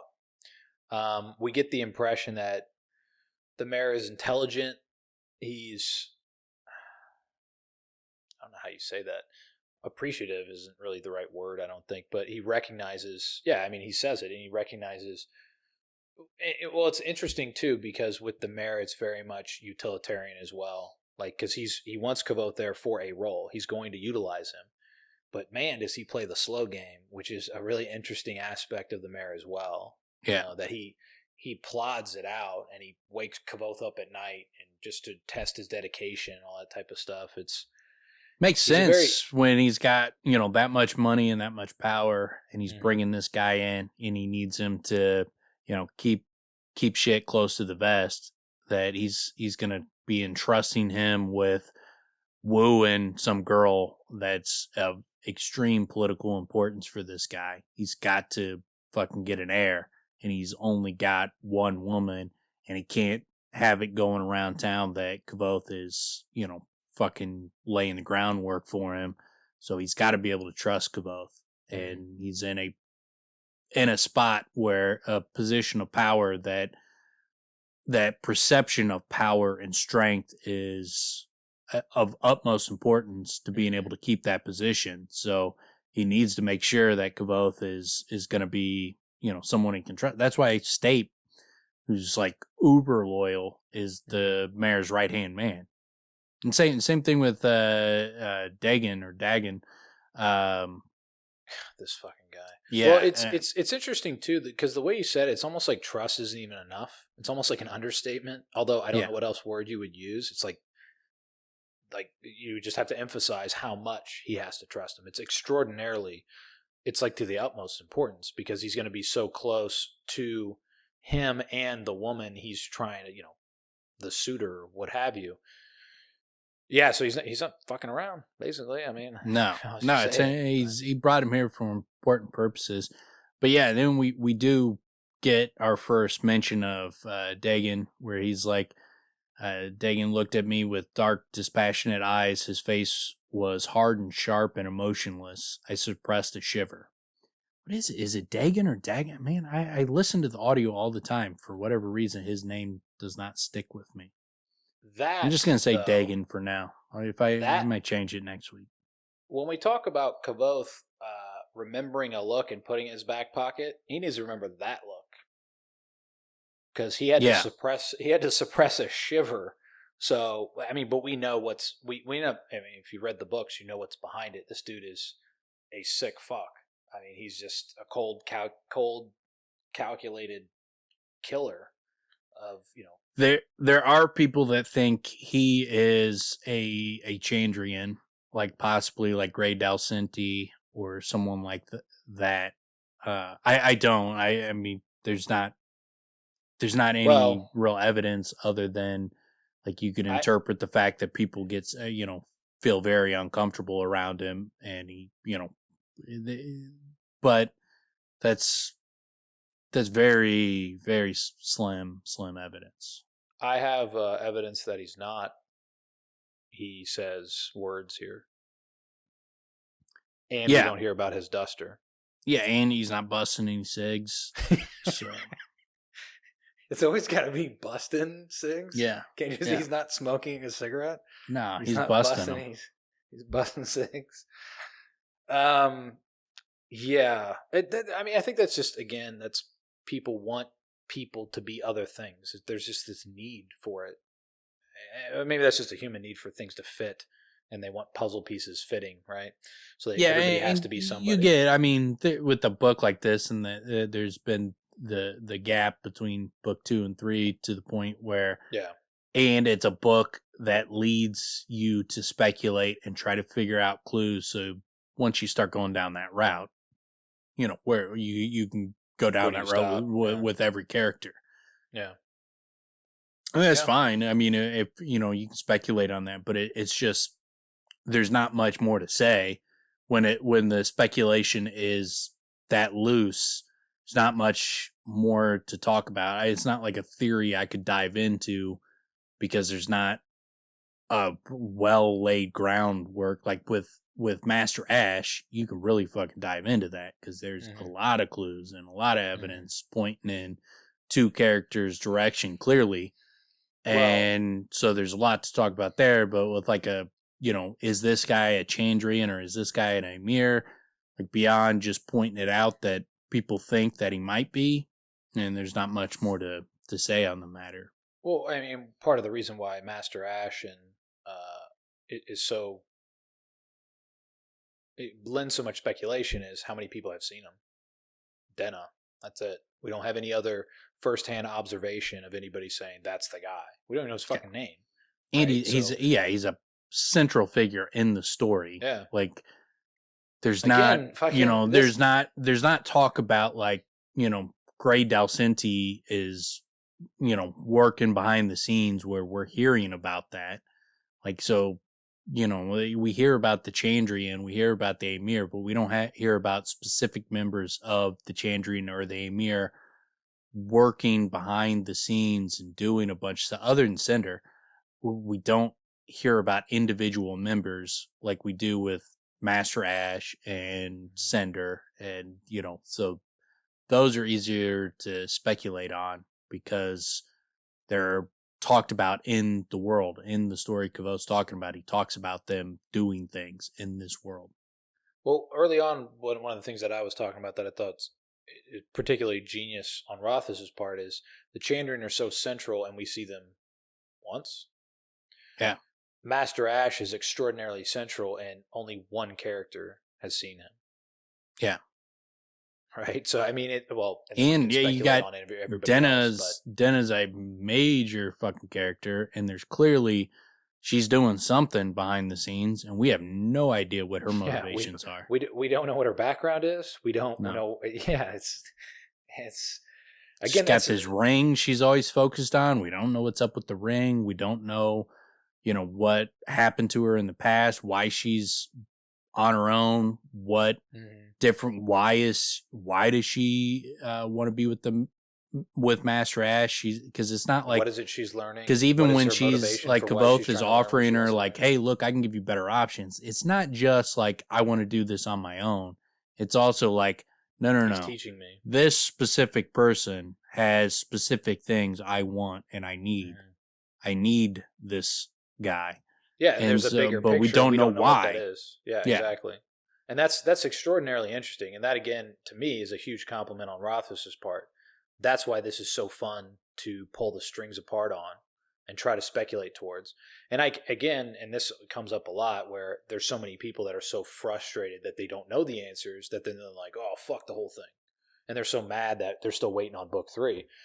To me, it's tremendous. And yeah, there's a dead end at some point. But so what? You don't know. But also, when you take into account like the kind of book that he's written, where there is so many clues and there's so many hidden things and so many mysteries, but he it's not like he just leaves like on like cliffhangers. It's a slow burn as far as the mystery, like what's going on underneath. That's a slow burn, but it's not like you get a full story on book 1 and a full story on book 2.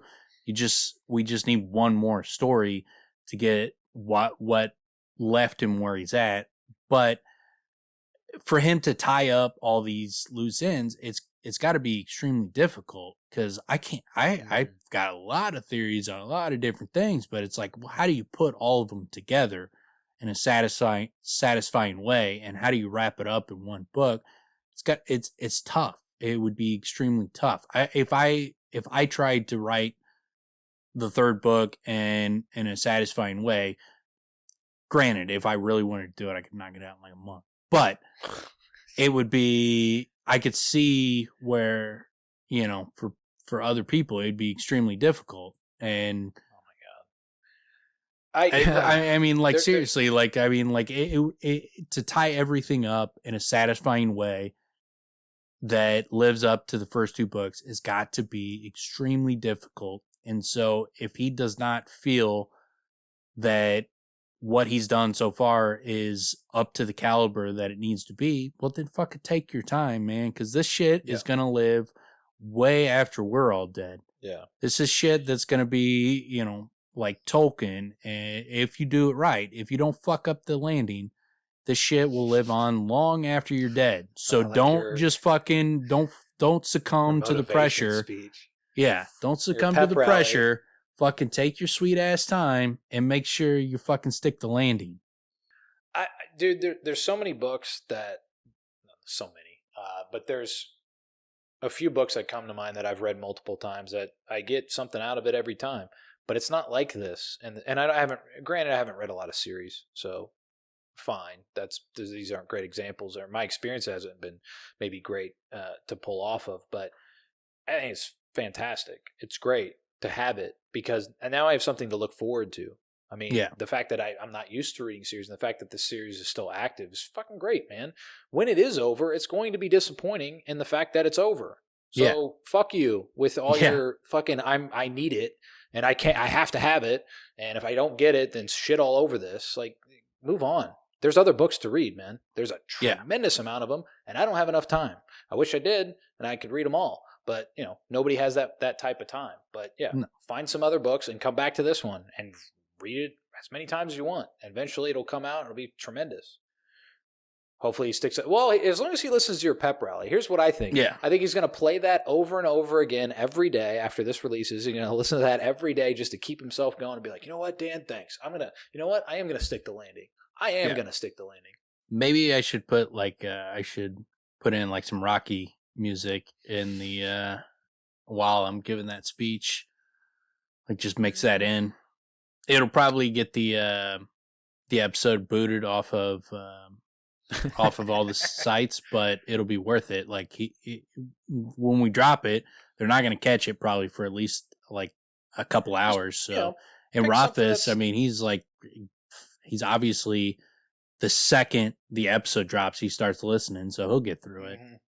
I would say just Tchaikovsky, so we don't have to worry about the copyright stuff, and you'll be fine. No. We'll be fine. Motivational, it's got to be Rocky. Why? Because that's the only motivational thing that's ever existed. Overrated. Well, you're wrong. Well, you're wrong.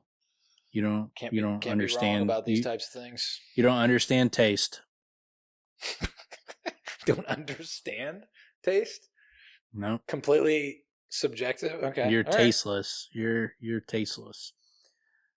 But yeah, so Threp, as talks about, Threp certainly had some flattering things to say about you here. Well-spoken, charming, most talented musician he's met in 10 years. The mayor continued reading, then looked back up, his eyes shrewd. Seem a bit young, he said hesitantly. You're barely past 20, aren't you? I was a month past my 16th birthday, a fact I had pointedly omitted from the letter. I am young, Your Grace, I admitted, sidestepping the actual lie. But I've been making music since I was 4.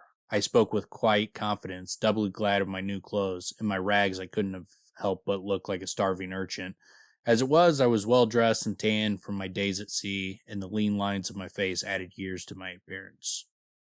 He's always so, he's very cognizant of the fact that in his mind he's like trash.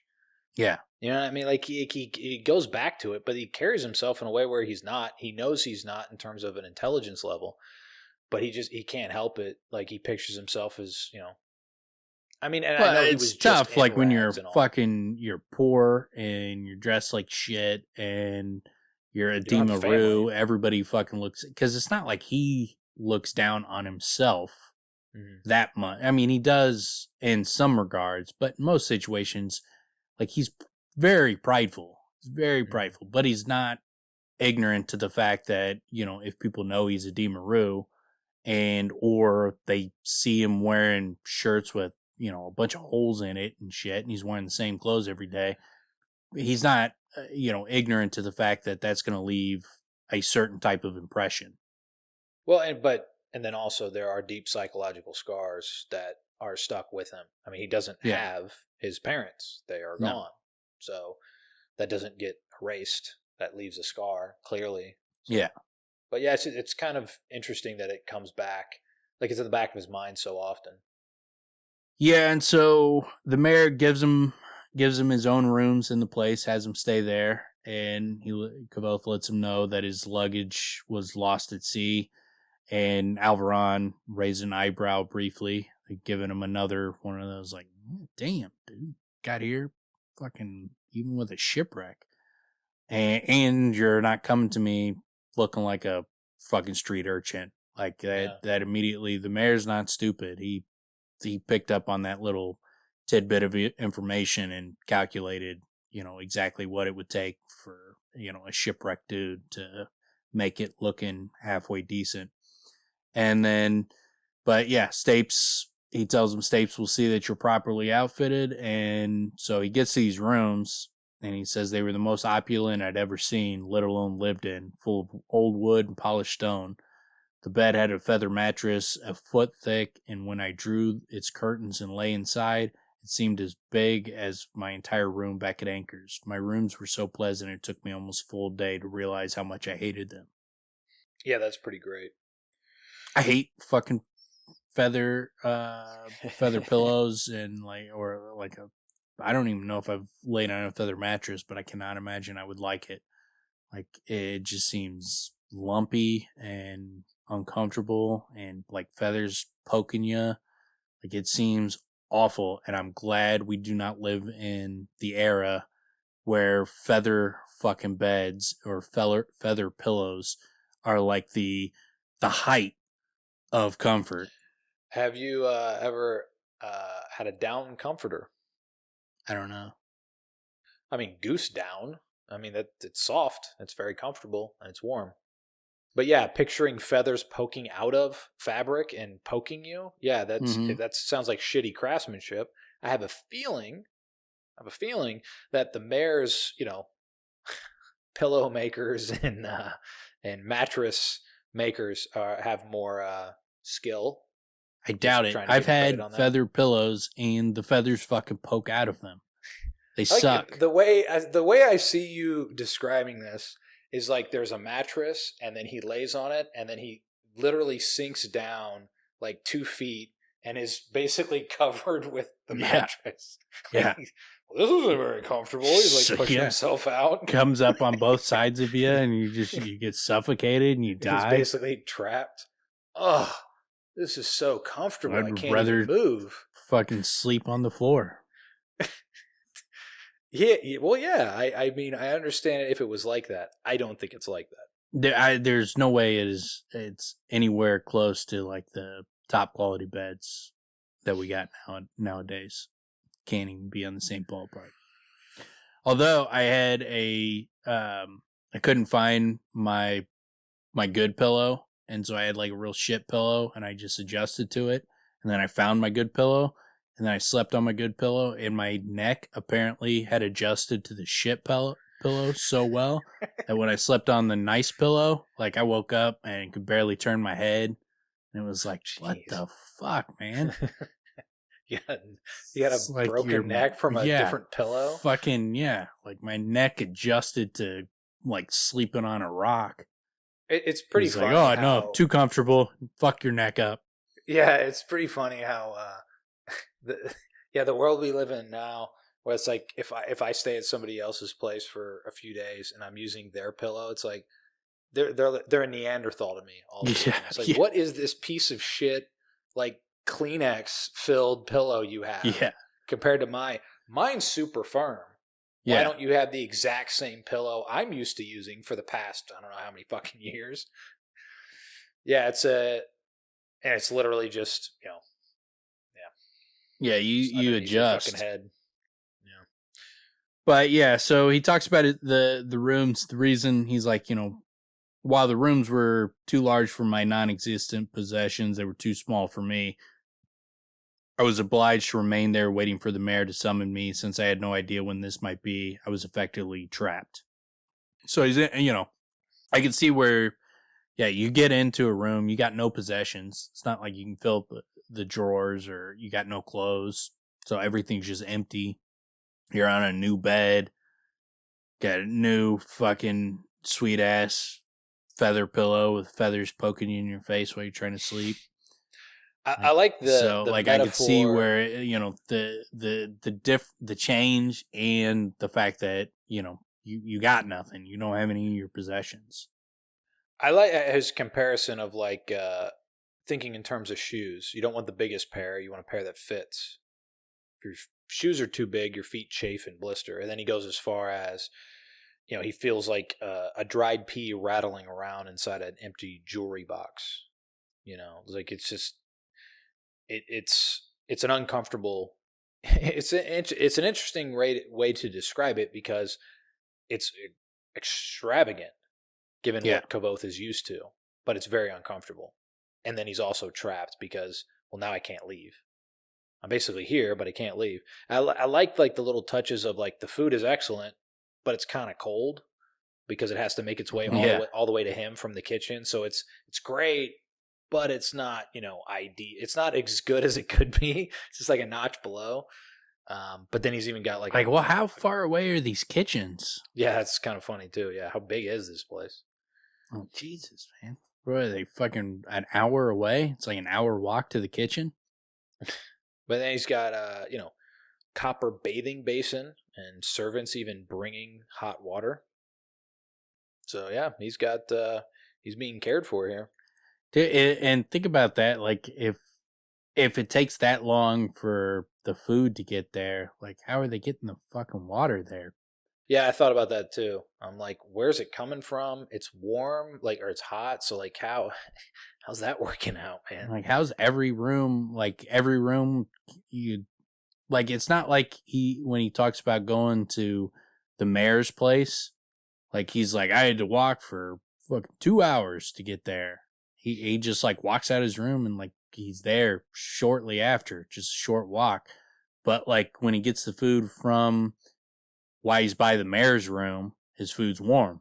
But when he gets it in this place, it's fucking cold. It's like, how the fuck far away is these fucking rooms? Like, why? I don't understand. Like, what's going on? Where do they, like, they fucking walk your food and like people are walking by it, fanning it, like intentionally. Yeah. They're like, hey, by the way, when you bring him his food, leave that shit sitting for like 15 minutes before you bring it to him. Yeah. We need him to not be too comfortable. But everybody can get hot water, but they can't get hot food. It seems like it'd be harder to keep the water hot than the food. Well, here's what I think. Put a cover over it. I think what they do with the water is they take barrows and put them on wheels. Yeah. And then take it there. I think that's how they do it. Yeah, well, no, that's what's happening is they're bringing the wheelbarrows are all used for the water buckets. And so they can roll with those, but they're using barrows to drag the food plates. They stack food in the barrows and they just got to drag those on the ground. Well, they should update their shit. Like it should be literally like, the way Mario Brothers does it. It's a turtle shell barrow, fill it and slide it. Yeah. Right? And then have a dude that just kicks it through the door. You just kick it from one person to another.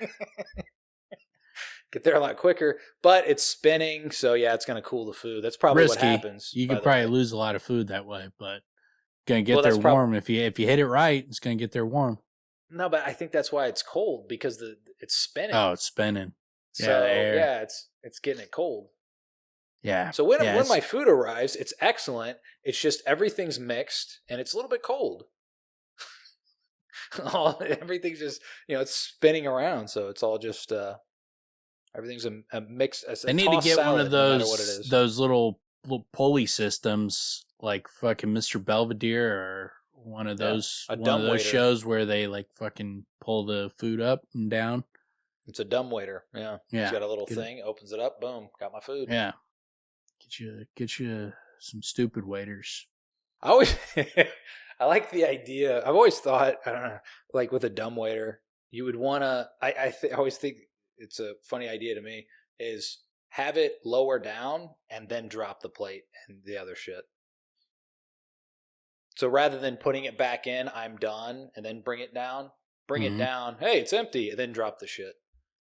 Just be a dick. Yeah.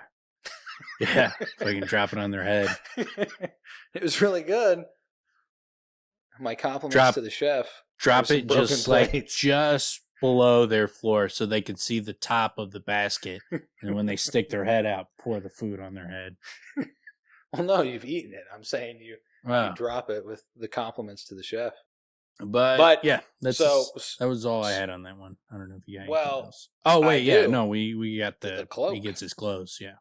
So I love picturing Chronicler at this point literally rolls his eyes. Yeah. Like, get the fuck out of here. Yeah, cloaks are in. Oh, it was a burgundy cloak. Oh, yeah, super, super sweet, man. I love picturing that though. Like, I have to say, I really, because I see people on Twitter like, yeah, cloaks should be happening. They're awesome. Kvothe is the dude that like he brings you to his house and he shows you his matchbook car collections, like where it's like, look, I got a Ferrari. You know, like Ferraris are fucking super dope. I got a little matchbook Ferrari. Yeah, it's real cool, man. I do like the way he describes it. Not only did it make me look rather dashing, but it was full of clever little pockets, of course. And yes, I do. I love picturing Chronicler taking this down and rolling his eyes like, you fucking jackass. Yeah. Like like under his breath is literally like, yeah, man, you and your fucking cloaks, bro. Like, what the shit? Yeah, I got it. You think they're fucking super cool, man. Super. It has a lot of little pockets. Well, you didn't say that. If I knew it had a lot of little pockets, well, shit. Now it's super cool. Now I'm on board. You got me. But yeah, gets his fucking nerdy cloak, tries to sell that in, and that's proof that he's an unreliable narrator because that shit is not in style. He doesn't mention another character in this whole section rocking a cloak that's supposedly in style. Yeah, you're right. The way it ends, I like. We end with, by noon of the next day, I was prowling my rooms like a cat in a crate. I itched to be outside to have my loot out of pawn to discover why the mayor needed the service of someone clever, well-spoken, and above all discreet. So we get, a little anxiety, little milkshake there of the things that are, bothering little Kvothe here. Even though he's decked out in his badass cloak, looking all dashing. Yeah. So what is he? So he's holding like both sides and like holding across him like fucking Count Chocula and like, doing little poses, and he's like, "Look how dashing I am." He's all he does, like he holds it out to the side, and then just starts running until the air catches it, and then he lets it go. He's just fucking Superman in it. I mean, I know he's 16 and all, but that's a really funny way to picture. Like, I'm left alone in my rooms. He doesn't mention all of that. Yeah. But he basically ran around, having his cloak billow behind him, and he's watching it in the mirror. So he's got his wardrobe open. He moves the bed to the very middle of the room so he can run in a big circle around the room. like why did you move all the furniture into the middle? He's like, oh look. And then he fucking starts running, like, woo, look at that! Look at my cloak; it's billowing. Look how dashing I look. Don't I cut quite the dashing figure? That's a good example of where you're like, yeah, man, Ferrari, that's cool. Yeah. Do you got like a '67 Mustang matchbook truck too? Yeah, that's so I love that car. So sweet. Oh, and the hood flips up on it. Wow, sold look it. At the detail. Look at the wow. Oh, the doors open too. Oh man, that's next level. Did you paint these? Oh, yeah. That's cool. Really, really impressed. But yeah, that's it on that one. Chapter 55 is titled Grace. In this chapter, he meets the mayor down in the garden. They walk around. He discovers that the mayor's sick, and they kind of just start getting to feel each other out, have a little bit of back and forth. Yeah, again, this stuff's super cool. The way Alveron is, the way he's testing him. He's a really likable character. I don't know if it's this chapter or one of the next two where we do get a little bit. There's a small little piece of like you overstep yourself. I actually I don't think we get there yet, but thus far it's very much like he's quite gracious. They have a nice back and forth. Kvothe's very, very careful with his words. He's very good at this. Yeah, and you get what I like is it gives like a slow build up of they're feeling each other out, and Kvothe's kind of, you know, tipping his toe in, trying to play the game, and the mayor's obviously testing him. But then, like, you eventually, with the mayor, what I like about him is he seems like a cool dude in a lot of these situations. He seems like a cool, interesting guy that would be fun to talk to, that he's, you know, he's philosophical about life. He thinks he likes to have deep conversations, that kind of thing, that type of person, which would be interesting. But then if you cross a line with him, which would not be crossing a line with 99% of people, but if you cross a step with him, then all of a sudden you're like, you get this picture of him as like, oh shit, well, this guy's super dangerous. Yeah. He's very subtly dangerous, because he does seem like a cool dude you could have some conversations with, talk some philosophy, shoot the shit, and then you fucking make a wrong joke, and all of a sudden you're fucking hanging fucking on outside the castle getting fucking eaten by crows. Part of me wonders if his sickness injects him with a certain amount of humility. Because one would think just visually, he is, right? He's dependent on Kvothe to walk around. You know what I'm saying? Like, I mean, he could. But when he gets healthy, his personality doesn't change when he gets healthy, though. Kind of, though, doesn't it? I mean, maybe. I mean, I haven't read those chapters in quite a while, but, well, I guess it's more mellowing, and he basically has picked his side, and he doesn't have much of a choice at that point, if I'm remembering it right. But he gets pretty vicious. But yeah, I guess he basically is pretty fair. Like, it gets to a point, like, he grows to respect Kvothe and respect what he's done for him, to the point where when Kvothe basically calls Maelwyn a whore, I mean, that kind of insult, where he's like, she's just mad that a Demaroo got her into bed, you know, quicker than whatever. Like, I mean, he basically is like, she's just mad because she's fucking feels like a whore. And he doesn't string Kvothe up over that. Like, if Kvothe did that now, he's fucking dead. Well, if he made that, that level of insult. Does she know that Kvothe was writing the songs? Yes, yeah, he tells her. Yeah, he tells her. Yeah. Kvothe she does know at that point. No. Or Maer tells her. She's like, when she meets Kvothe, she's like, you know, the mayor tells me that you're responsible for us, and something along those lines.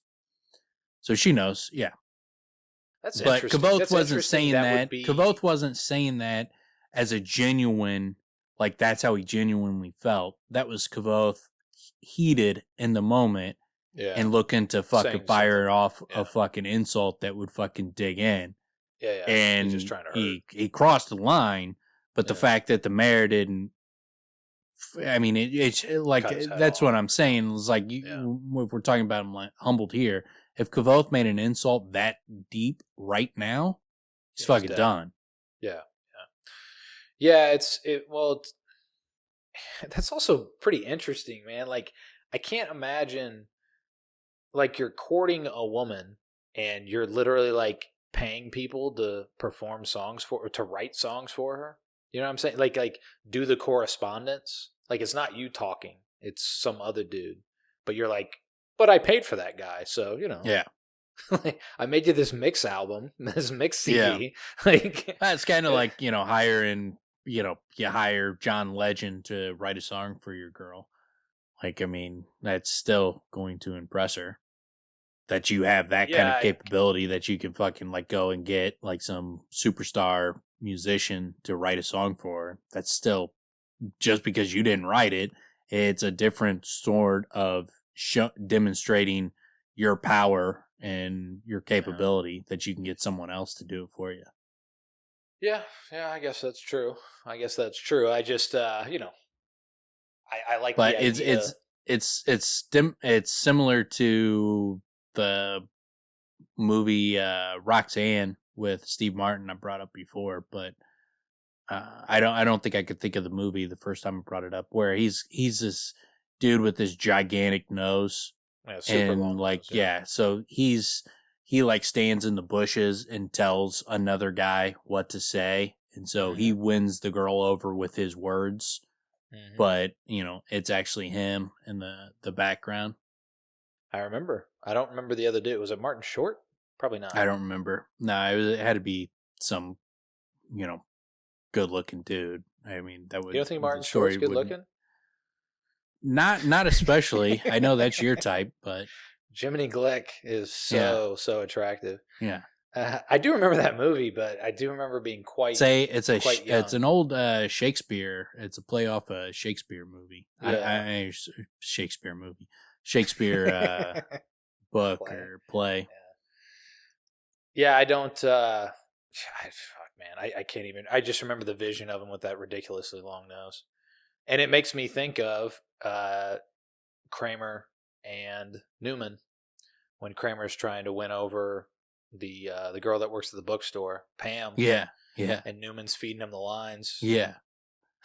Yeah, it's I mean, that's what they were. Yeah, it's they're basically riffing on that same plot. Dynamic, I mean, that's what they're riffing on.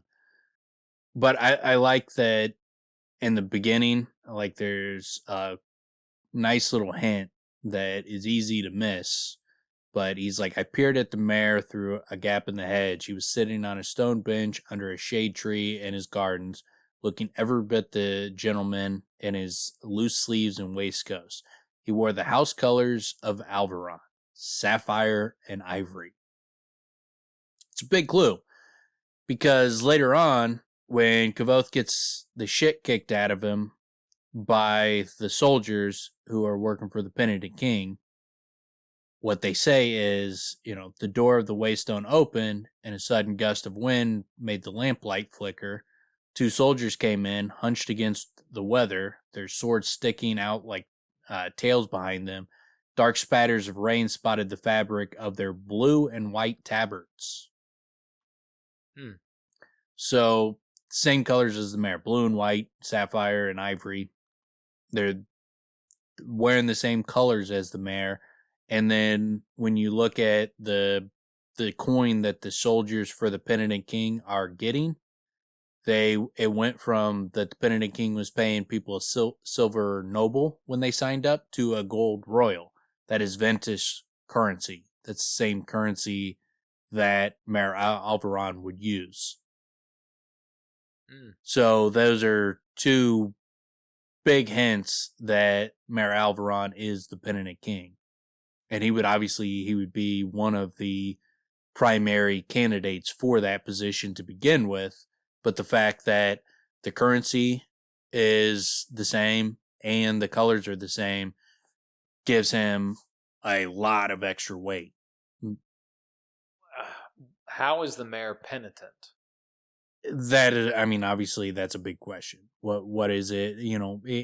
There's a scene when Kvothe's in Tarbean as a kid, and he talks about the penitent priests, who seem like some very strict Orthodox Talon priests, is what they seem like, and it seems like that the mayor might join that group of the Talon Church. He might, join them when they talk about penitent priests and he's the Penitent King.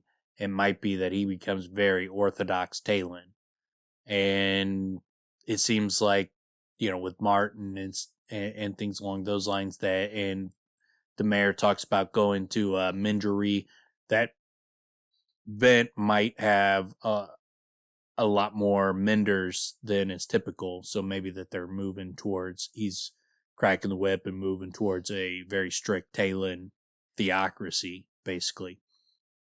I don't know. I'm just speculating on that. So I don't know why he's penitent, but it'd be more of a policy change than, because we don't get the impression that he's necessarily penitent. He doesn't act in that way. He doesn't act not now. Yeah. Well, that's what I mean. Yeah. So a policy change is what I'm saying. Or yes. So my speculation is that he does something that he needed their power, their backing, the Talon Church.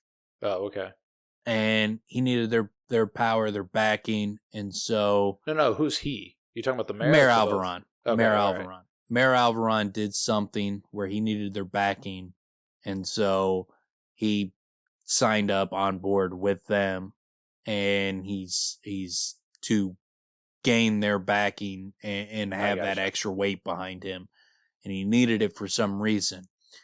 What I think is he probably utilizes Kvothe to do some fucking dirty shit for him, and once Kvothe does that and he's exposed, he's put in a position where he's got to distance himself from Kvothe, and so to shore up his position, because there is a civil war. So there's got to be a reason why he needs the Talons to be on his side. So I'm thinking like he did something fucked up, and now there's a civil war. He had Kvothe do something fucked up. That's why, it's Kingkiller Chronicles. I think the mayor is involved probably in the king killing. And once that happens and the civil war breaks out, the mayor needs the backing of the Talon Church. So he becomes the Penitent King, gets their backing to help in the civil war, is what my guess is. It seems like, just from hearing that, what seems like to be a likely route for that to go would be, you said he owes taxes to one other king, right? Yeah. It seems like it would be logical that he goes against that king, tries to take him out, maybe does kill him, and then instead of looking like the villain, he gets the Talon Church on his side to show, I did the good thing, the thing that we need, all of us, right? I mean, this is what all politicians do, man. They do something that serves them and then try to make it seem like it serves all of us. That guy was the bad guy. I'm the good guy. Penitent King sounds like, oh, he's the good guy. He's on the just side, right? Yeah. Yes, that would make logical sense. Yeah. That's my best guess. Obviously, there's not, clear evidence to say why he would be the Penitent King. But the fact that the colors are the same, currencies are the same, and he would be one of the prime suspects to begin with, just because of his position, because there's only going to be so many people that are in line to be kings, and he's number 2 on the list, other than Calanthus, who's currently king. That obviously points directly at him, and it doesn't point at anybody else. It seems to me, and we get it in a chapter or two here, where the mayor talks about granted versus innate strength or power, what have you. That would be a huge sticking point for someone in his position, that he's not all powerful. He's very powerful. There's somebody more powerful than him. You got to think that's going to irk him for his entire existence. Yeah. And his entire existence, he wants that guy out. You know what I'm saying? So if that would be his motivating factor, right? Was he want to be all powerful? Or his family was once all powerful. So to protect his legacy and to make his legacy that much greater, like an Alexander the Great type, take it over.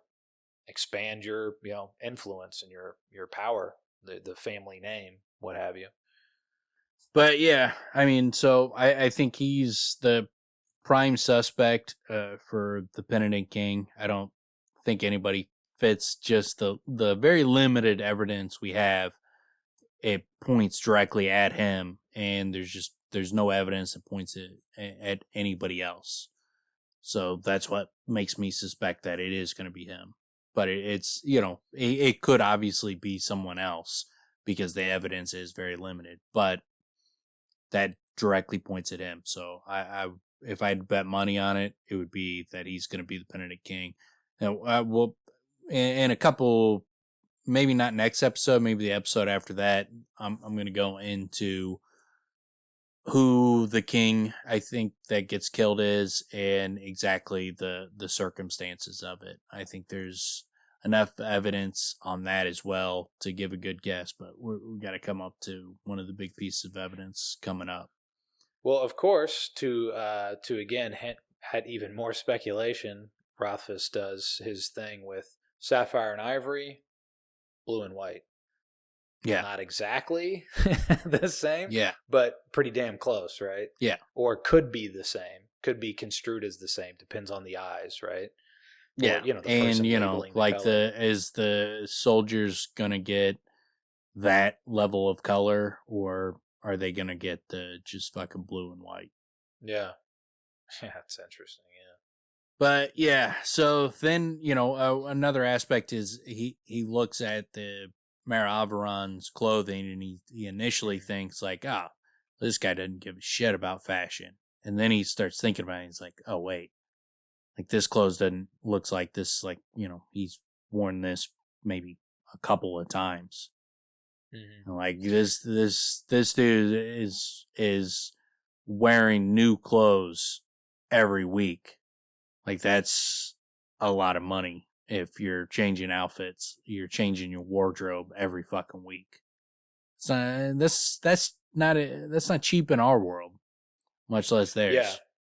yeah. It's an interesting wrinkle to throw into it, where it's like, oh, so he looks as if he doesn't give a shit about the way he presents himself, at least not in a super, not a yellow hat sort of way, Yeah, but he's wearing brand new clothing all the time, or his clothing is so well cared for that it looks like it's brand new all the time. yeah. Either way, expensive. But yeah, then so they kind of get in their conversation. First, he realizes, he looks old. I thought to myself, but he's not. And then eventually, he realizes he's not old. He's sick. And you also start to get the dynamic of when the mayor doesn't offer him a spot to sit down. He doesn't, tell him, hey, take a seat. So Kvothe is like, he's testing my manners. And so you start to, Kvothe, Rothfuss lays out that there's a game going on between this, he lets you know that there's going to be a game, there's gamesmanship, and Maer Alveron is testing Kvothe, and Kvothe is playing a game, and then Rothfuss lets you know that the game is more dangerous than you would think as you go along. And he does a great, yeah, he's definitely walking on eggshells, but he does it in a great way where, in particular, when the mayor, is a bit exposed in that he's in pain and he actually needs a little bit of help. But Kvothe supports him even like with his wording, where, the mayor is basically like saying pride is the luxury of the strong. I must settle for being gracious instead. Kvothe supports him with graciousness is the luxury of the wise, so it can be noted that your wisdom lends your grace. In which case, Alveron, that makes it a bit easier to bear, I suppose. Like they're back and forth. I mean, Kvothe makes it very easy for him. He's where the mayor could be exposed and shows that he's a bit bitter about the fact that he needs help to get around. Kvothe is, making that easier by being very accommodating, even verbally. So he plays the game well, basically. I guess it's an easier way to say that. I could have just said that instead of all that other bullshit. Yeah. Shorten it up.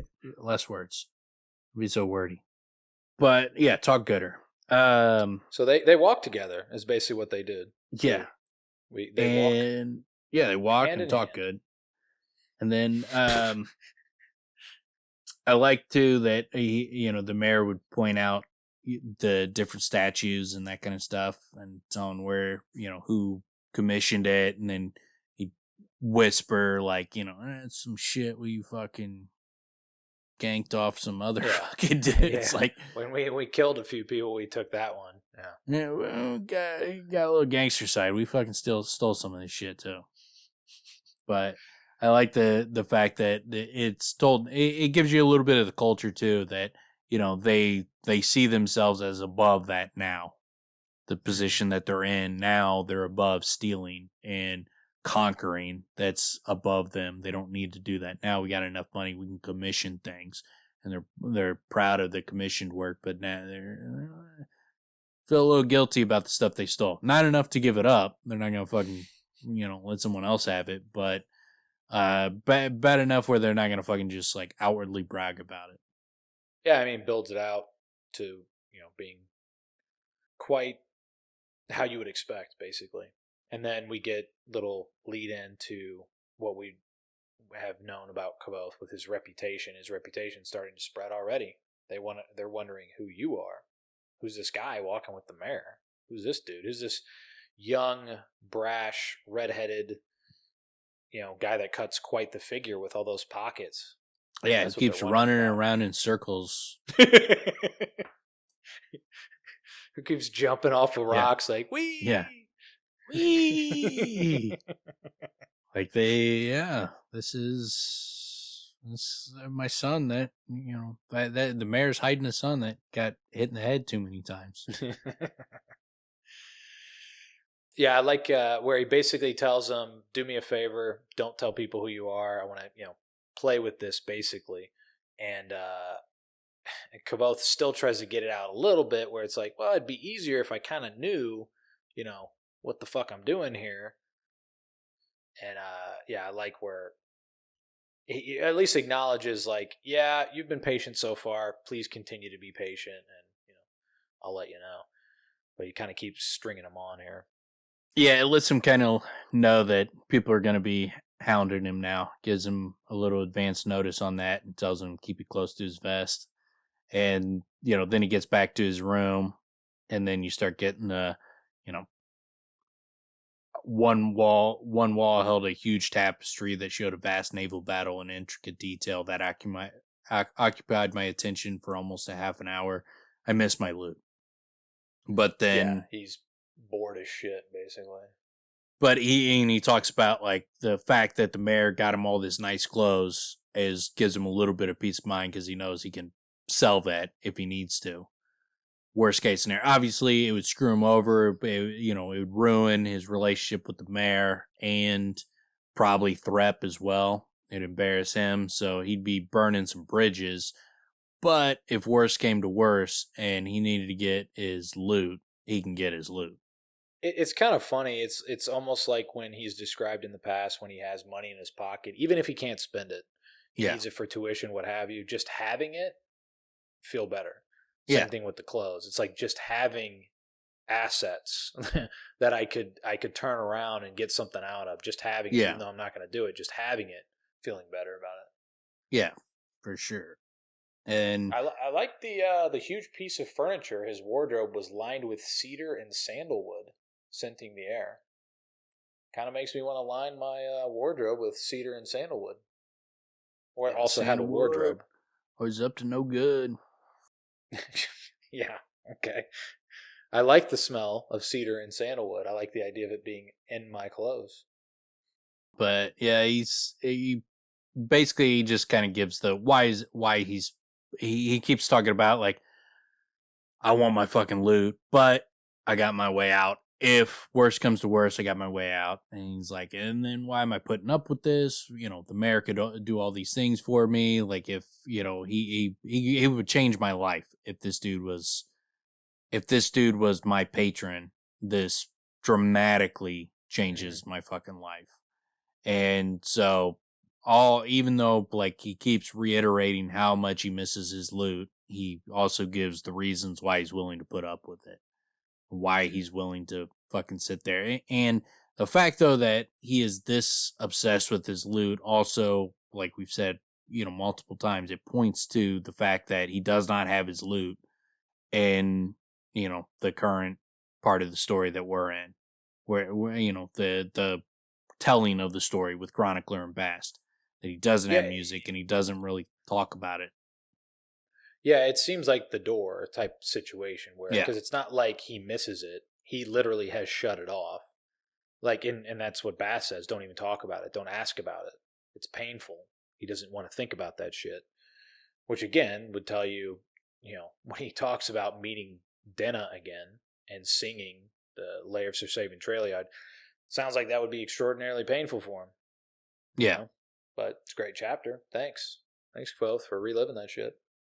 But yeah, then people start hounding on him. He says that, the mayor was right, that all the talk would be about him. And he said it was like, watching stories be born, which is definitely his thing.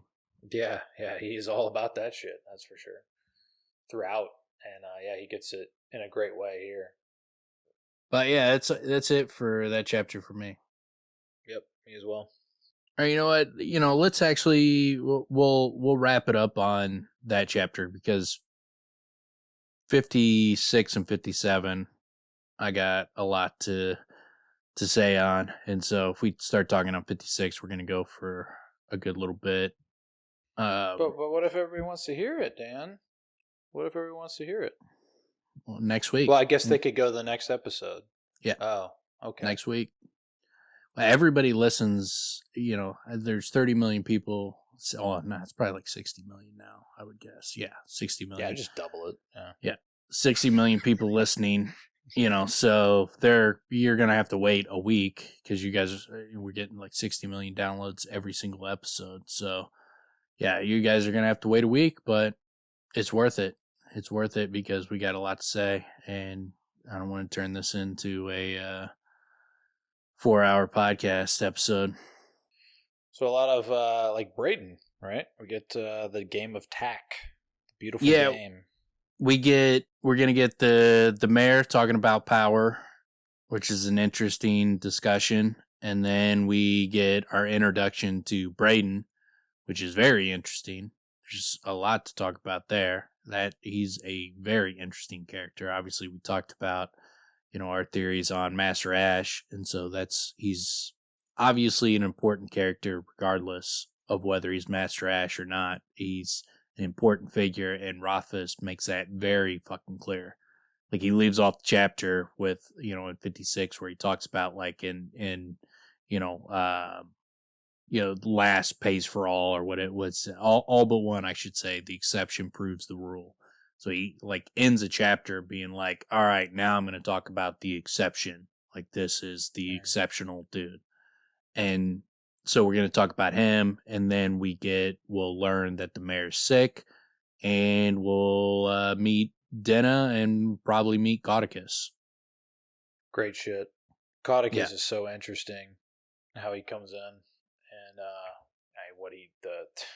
what he ends up representing, how Kvothe plays that. And when the mayor goes on about power, does he talk about the power team? Do you remember the power team? No, it's the Power Rangers. No, the power team were super ripped up, buff. Yeah, ripping phone books and stuff. Yeah, yeah, but those are who he hires with the power. That's obviously, but Rothfuss was homaging two things there: the Power Rangers and the Power Team. The funny thing is, if you look at the Power Team, it looks like there's a lot of steroids going on. Yeah, and mullets and steroids. Yeah, a lot of mullets. It was a very tank tops. It was like late 80s, early 90s Jose Canseco's. Yeah. They love the Bash Brothers, man. They love the Bash Brothers. Well, also late 80s, early 90s, there was a period where black and white were the colors, and it was like, White Sox hats, Raiders hats. Yeah. You had especially with Bo Jackson, NWA, but also and Bo Jackson with the playing for the White Sox and the Raiders. Did he play? Yeah, he played for the Raiders, and then he went to KC. Yep. But he went to the Royals. Yeah, but did he play for the White Sox at all? Yeah, he played for the White Sox. Yeah, he did. 100%. I just remembered him from the Royals. Yep, Bo Jackson definitely played for the White Sox. That was I had multiple posters on my wall. He was my favorite athlete, for sure, in the late 80s. I still remember watching live when he was injured. That Raider game. He's like he 100%. Yeah, I can see him with his White Sox jersey on. But yeah, he played for the White Sox in '93 at least. But Bo Jackson was so huge, so like such a phenomenon as far as like athletes. Ridiculous. That's a great. We've talked about ESPN 30 for 30. That's a great 30 for 30 because you get a perspective of just how ridiculous the dude was. The fact that he goes to Auburn. I mean, he could have gone to any school. Goes to Auburn and it's like fucking unreal. He was like Kvothe. Like whatever he did, he was fucking great at it. Like he's all-star baseball player and like a Pro Bowl football player. Track and field. Awesome anything. track. I mean, The funny thing is they have these word of mouth stories of him doing just like incredibly ridiculous feats, and they had to put them into cartoon form because and they did like he was like so legendary as far as that he was so good at everything. They had the Bo Knows commercials where like Bo knows everything. Yeah, that was huge. Nike blew he was up. He was in that Lois and Clark show. Like there was him playing 1-on-1 basketball against Clark Kent, and he's like doing all these things. He's like, "What do you?" This is like your second Lois and Clark reference. I know, why? But I mean, because it is like that. Because Bo Jackson is in it, and it was like this guy's like a culture phenomenon where it was like he was doing these things where he's like doing like spin moves, and it's like Bo Jackson knows spin moves. Bo Jackson knows post ups. Bo Jackson knows jumpers, and then Clark Kent becomes Superman and dunks the ball.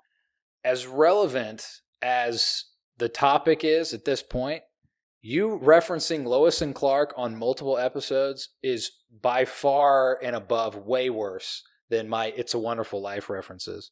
I'm referencing a classic movie, and you're referencing a fucking hold on. show. I don't even know if it was a sitcom. What kind of shitty fucking... No. Look, granted, Lois and Clark is garbage. It's an old TV show. It's an old TV show from the early 90s, so it's garbage. But it's not. It's newer than. So what does that matter? Fucking, doesn't mean shit. Your black and white bullshit. Newer is better. That is a fact. Newer is better. Okay. Newer is always better. Try to watch Lois and Clark and see if it holds up. While Wonderful Life, It's a Wonderful Life holds up. Compare the first iPhone to the newest iPhones. What's better? Oh my God! What a stupid example. Compare the first computer. Compare the first computer to computers now. So you want an entire house that to fit one computer in. This like is you so think, stupid. Newer is always better. This is so stupid. You're an idiot. You make so many stupid arguments. So is Big Bang Theory better than Seinfeld? Well, it's newer. Way to sidestep that one. Yeah. Yeah.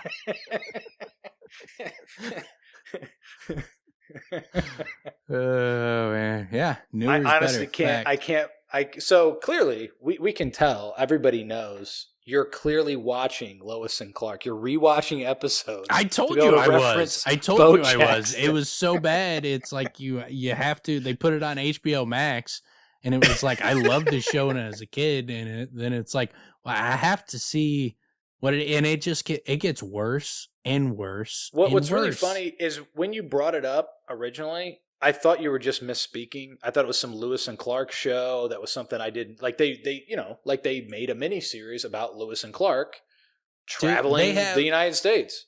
Like I put it on like when I need to go to sleep. I'll put it on because like I won't make it through an episode. I'll fucking knock out in like this is 20 a huge minutes. Compliment. This is a huge compliment to the production team. Yeah, Lois and Clark. What are you watching for? Oh, when I need to go to sleep, like I put something on that's not going to entertain me. That's going to be like, oh, this is terrible. So you roll your eyes till it lulls you to sleep. Yeah. But like they get to a point where like they have like a 5-part episodes where they got like 5 straight episodes, like because usually like they were doing standalone episodes. It's not like shows nowadays where most of them are just kind of standalone where they kind of build off of the previous relationships, but a lot of it is just kind of standalone. But this one they do like where there's a payoff at the end. Yeah. This one they did like a 5-story arc, and it was all about like Lois getting amnesia. She bangs her head and forgets who she is. And so, oh man, it is so bad. It is so bad. Like there's an episode where like some girl invents a shampoo where when Superman puts the shampoo on his hair, it shrinks him down to the size of like a little tiny man. Why does he use it's it? Like why would he use this shampoo? It was a gift basket that he got. I'm telling you, man, it's the worst shit ever. It's so bad. Such a ridiculous it's so bad where it was like, well, this is why, like, people were like, well, these superhero shows are stupid. It's like, well, they were doing shit like that.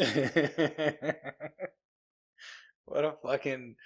Oh man, that's so bad. It's really funny to like, because when you mentioned it, like I said, I was thinking Lois and Clark. You were mispronouncing it, and then like I was like, oh, I remember. Yeah, I remember Dean Cain, Terry Hatcher.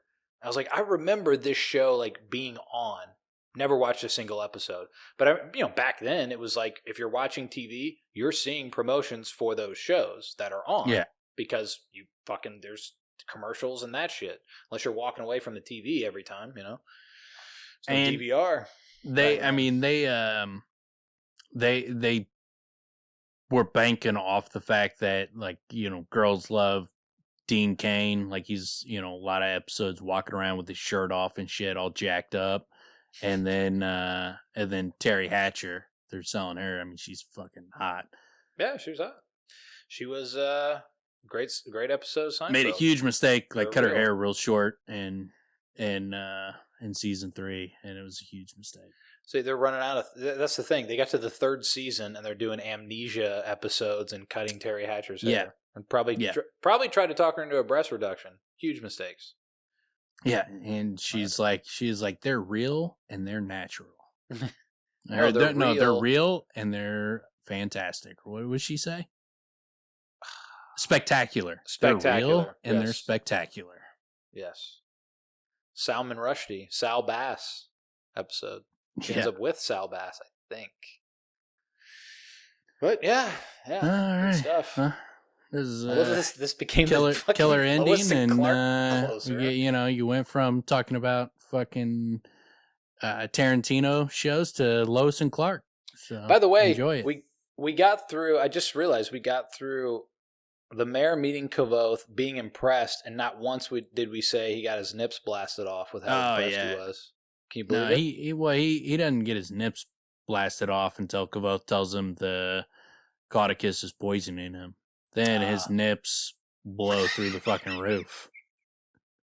Well, I would say they at least got a little perked up when that eyebrow up. That's what that is. That's a nipple getting perked. They're like the ignition was started, and then once Kvothe like pointed out like all of his symptoms, and he got those right. Yeah, then those nips just boom, they ignited. Isn't there an R. Kelly song where he says, there's something in ignition? I don't know. Something not big on the R. Kelly references. Although I've nailed 2 of them. I know 2 of his songs, I guess. Although the first one I did not realize it was R. Kelly. I thought it might be. The same thing. So I kind of halfwayed it. Where I'm like, kind of halfwayed it. Oh yeah, I guess that is. But the particular reference used on this one, it's like that could be Sandy Patty or like Michael Bolton. It's like the lamest songs. Like, that could be Celine Dion, or is it R. Kelly? Yeah.